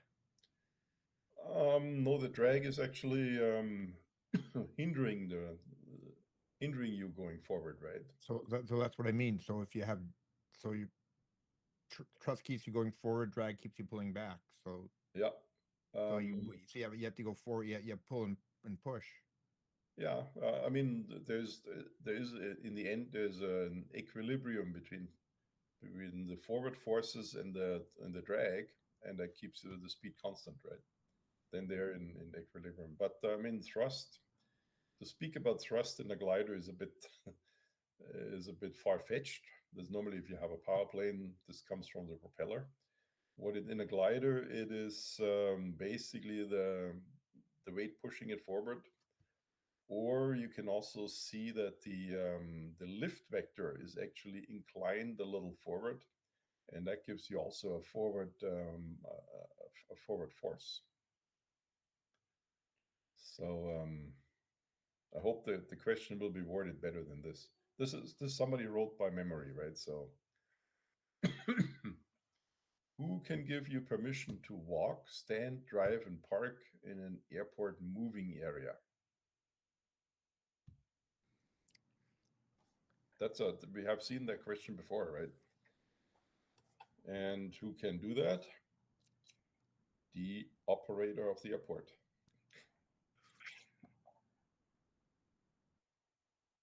So in at Sosa's case, that would be me up to March 1st. Then it will be somebody else. Basically, the operator of the airport can give you permission to operate on the air side, as they call it, right?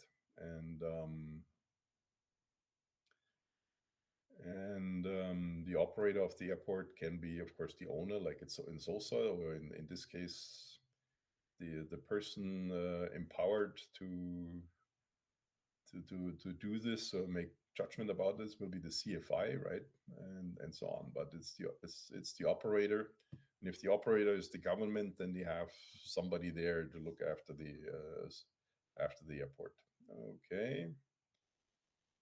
Okay, how long do you have to wait from drinking alcohol to flying? We know all this, right? Changed, so the 8 hours are not correct anymore. It's 12 hours now. Spin recovery. How do we recover from a spin? Okay. This is something you need to know in real flying too. So full opposite rudder, stick to neutral, and move the stick forward and pull yourself out of the dive. Then just gather your speed again. Yeah, the important thing is to have this in the correct sequence. So first, full opposite rudder, and then start easing the stick forward. So don't just push it forward, because otherwise you could come out. But you have to put your stick to neutral though, right? First. Yeah, but easy, not really rapidly, because otherwise you could come out like this out of the spin, right? And then what, right? So ease the stick forward, and when the rotation stops, you have to go rather neutral again. I have a lot of people stay in the rudder, in the opposite rudder, right? And if you do this, you run the risk that it starts spinning the other way. So once the rotation stops, you have to get out of the rudder, and then you just come out of the dive. You're basically in a dive. You're in a dive like this, and you come out of the dive. You basically pull back. You shouldn't have super high airspeed, because the speed in a spin usually doesn't go up. It sort of settles somewhere at 70 knots or so. So it's not like a spiral dive where the speed goes up rapidly and you have to really come out before you lose the wings, right? Okay.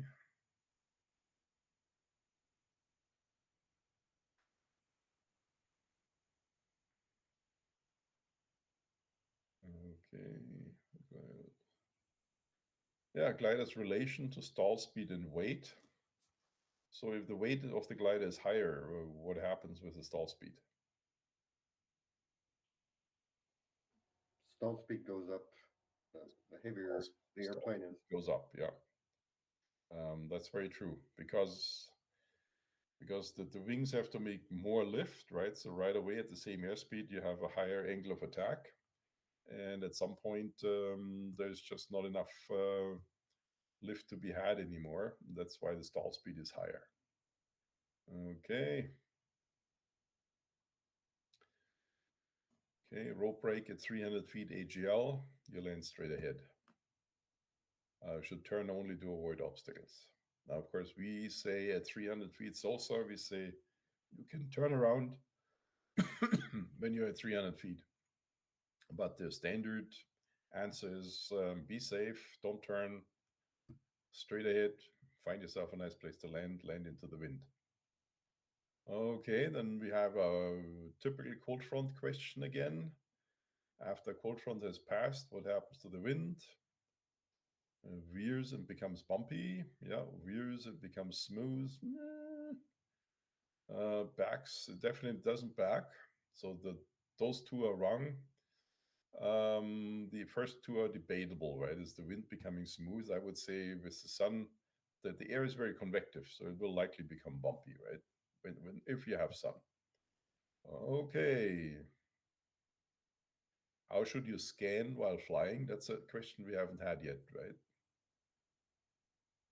And so, what are our ideas about scanning while flying? Didn't I read in the stuff that you sent, you do it by sectors, Yes, I'm across, sure it's, not up and down, just across. yeah. First of all, you scan along the horizon. That's where the danger lurks, right? High up or low down, not so much, unless something is in the climb or descent rapidly. But the danger is along the horizon, and you just scan from the center to one side, about 60 degrees or so, and you scan to the center to the other side, and you see if you see anything moving there, sort of. And what's dangerous is some if the other airplane is just a little below the horizon, they're hard to see. If they're a little above the horizon, you usually can see them against the sky. But that's what the scanning is basically like. Above what height do you need to use oxygen? Yeah, we know the 10,013, right? How long can we be above 10,000 but below 13? Do we know that? 30 minutes. 30 minutes. Yes, Greg, the doctor knows that, right? I hope you all know this too, right? Okay. Above what height do you need to use oxygen? Yeah, again, it's the 10,000 to definitely above 13,000, you need to use oxygen. Below 13,000, you have a little bit of time, but not all that long. Okay. Okay, what type of field should you use? Well, this is a big question, right? But you certainly don't want to have a high crop in there, right? Freshly mowed is great. Plowed is not so good, but nowadays the farmers don't really plow the fields anymore. In the old days, they would plow them over and make big plow um, ditches in there. Nowadays, it's basically getting harrowed, so it can be pretty. A harrowed field can be pretty nice. These are a harrow is a grid where it has lots of pins going down, and they sort of just pull this over the field to loosen up the topsoil. And that's pretty good to land it. Okay, effect. Okay.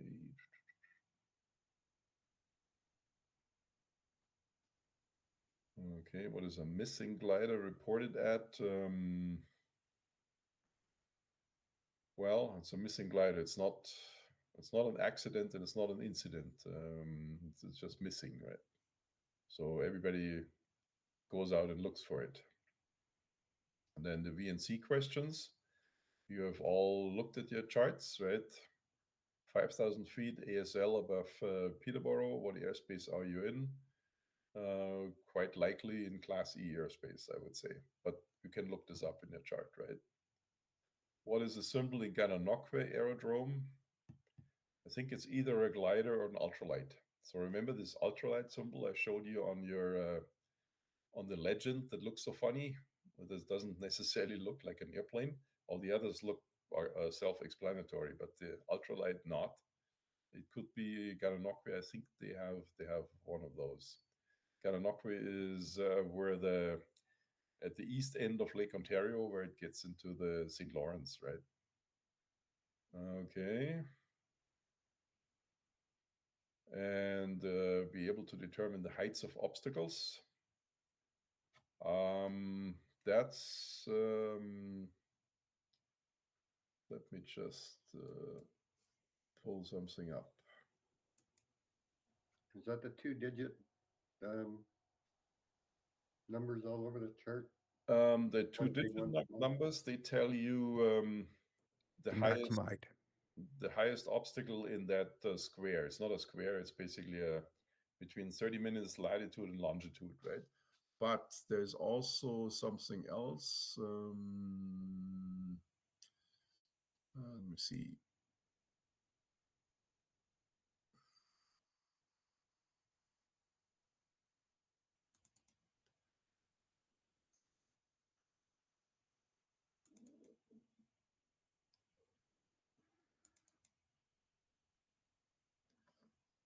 Okay, legend.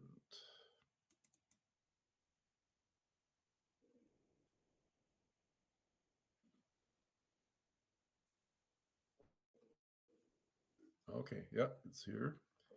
So make it a little bigger. So you find on your chart those things. These are the high spots, antennas, basically, right? So those little guys, they're below 1,000 feet AGL, 300 meters. And then, for example, in air, there's a huge antenna, right? It's sort of one of those. And then you see this is the MSL height here. And then in bracket underneath is the AGL height. So this is the height from the ground up. And this is the above sea level, they say ASL, above sea level height. So when you look at your altimeter, that's what you see is your sea level height. And if you're at 1700 and you're close to one of those, your eye level is the top. I was already below eye level.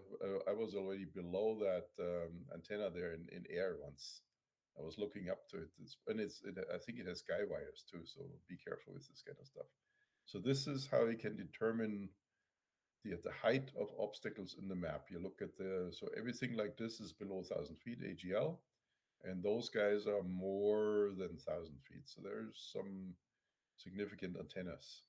And this is the number we were talking about that gives you the highest obstacle in that square, basically in the 30-minute latitude, 30-minute longitude thing you have seen those. And they're all over the map, right? So you should know that. Could that be a mountain too, at the highest elevation, or is that just the highest obstacle? Um, what are you referring to the map? Yeah, that 3.8 there is that is maximum elevation in that field. Would that be a mountain, or would that be like an art? That's the highest whatever.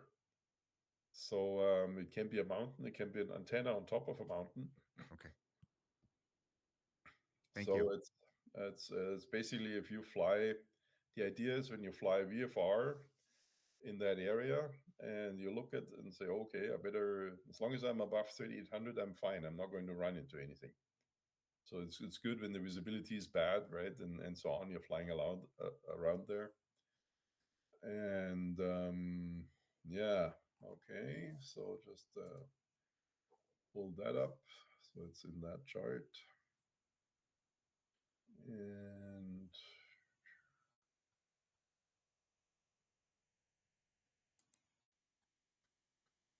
okay.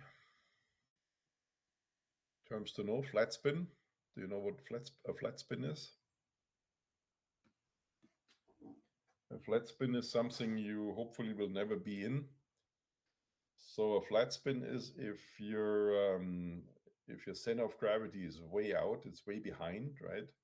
And then the airplane goes into a spin that's pretty flat, so the nose isn't down.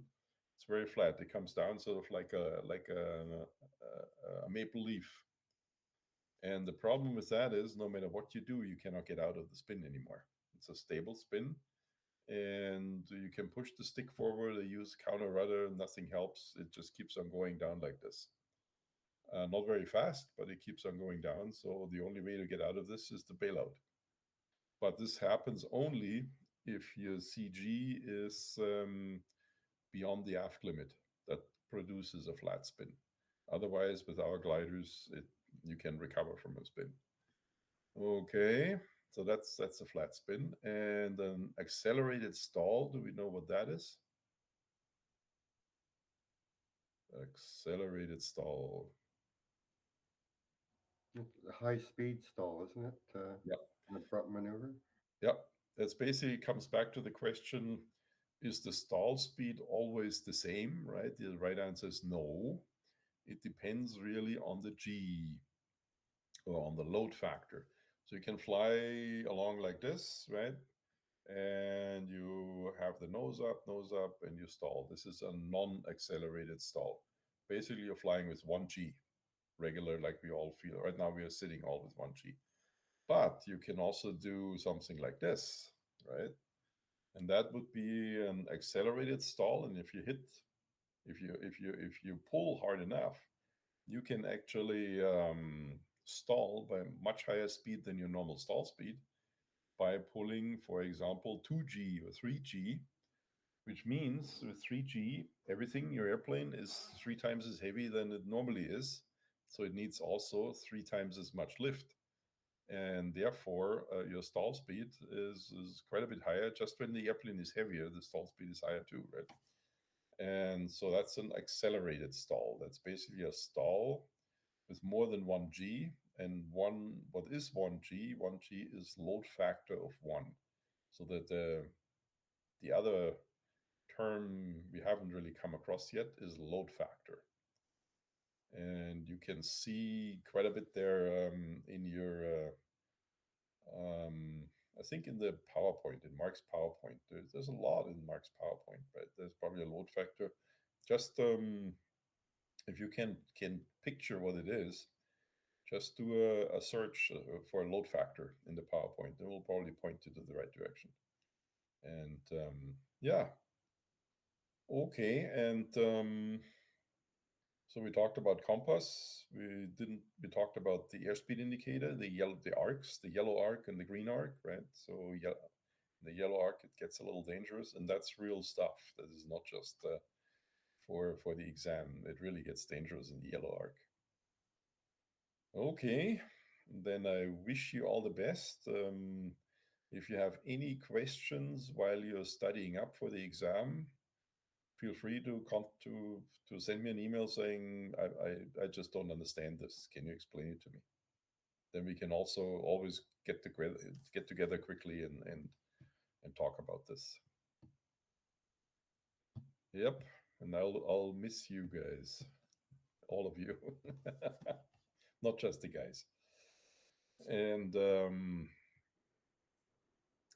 I wish you all the best. Make me proud. That's your job now.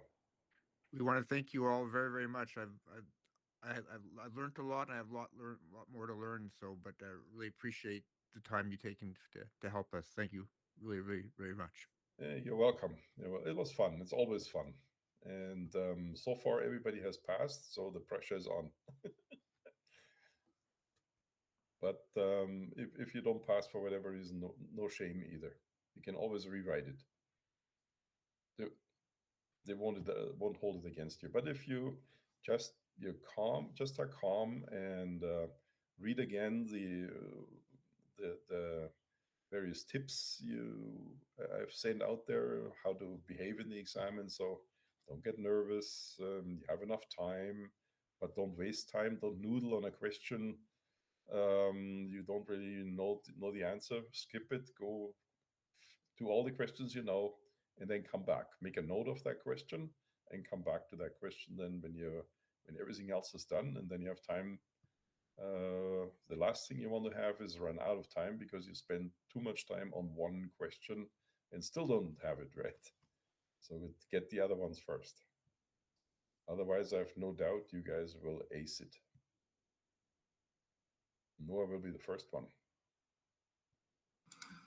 I have mine scheduled in 2 weeks on the 14th, so I can let you know. Okay, super. Great, And Jimmy. Thank you. Where are you doing yours, Jimmy? Same North York. And Brad, are you still doing making the videos into YouTube's?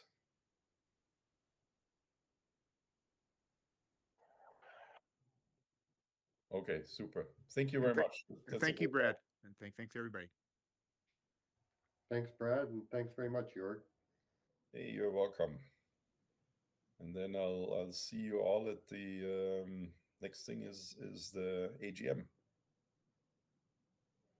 Thank you so much, Jorg. I'll make sure to send my notes once I write the exam. Yes, please. That would be great. Yeah. Have a good night, everyone. Yeah. Have have a good night. Good night. Voice is giving out now, anyways. Good So time to quit. enjoy your evening and good luck for the exam. Thank you. Thank you very much. Okay. Bye.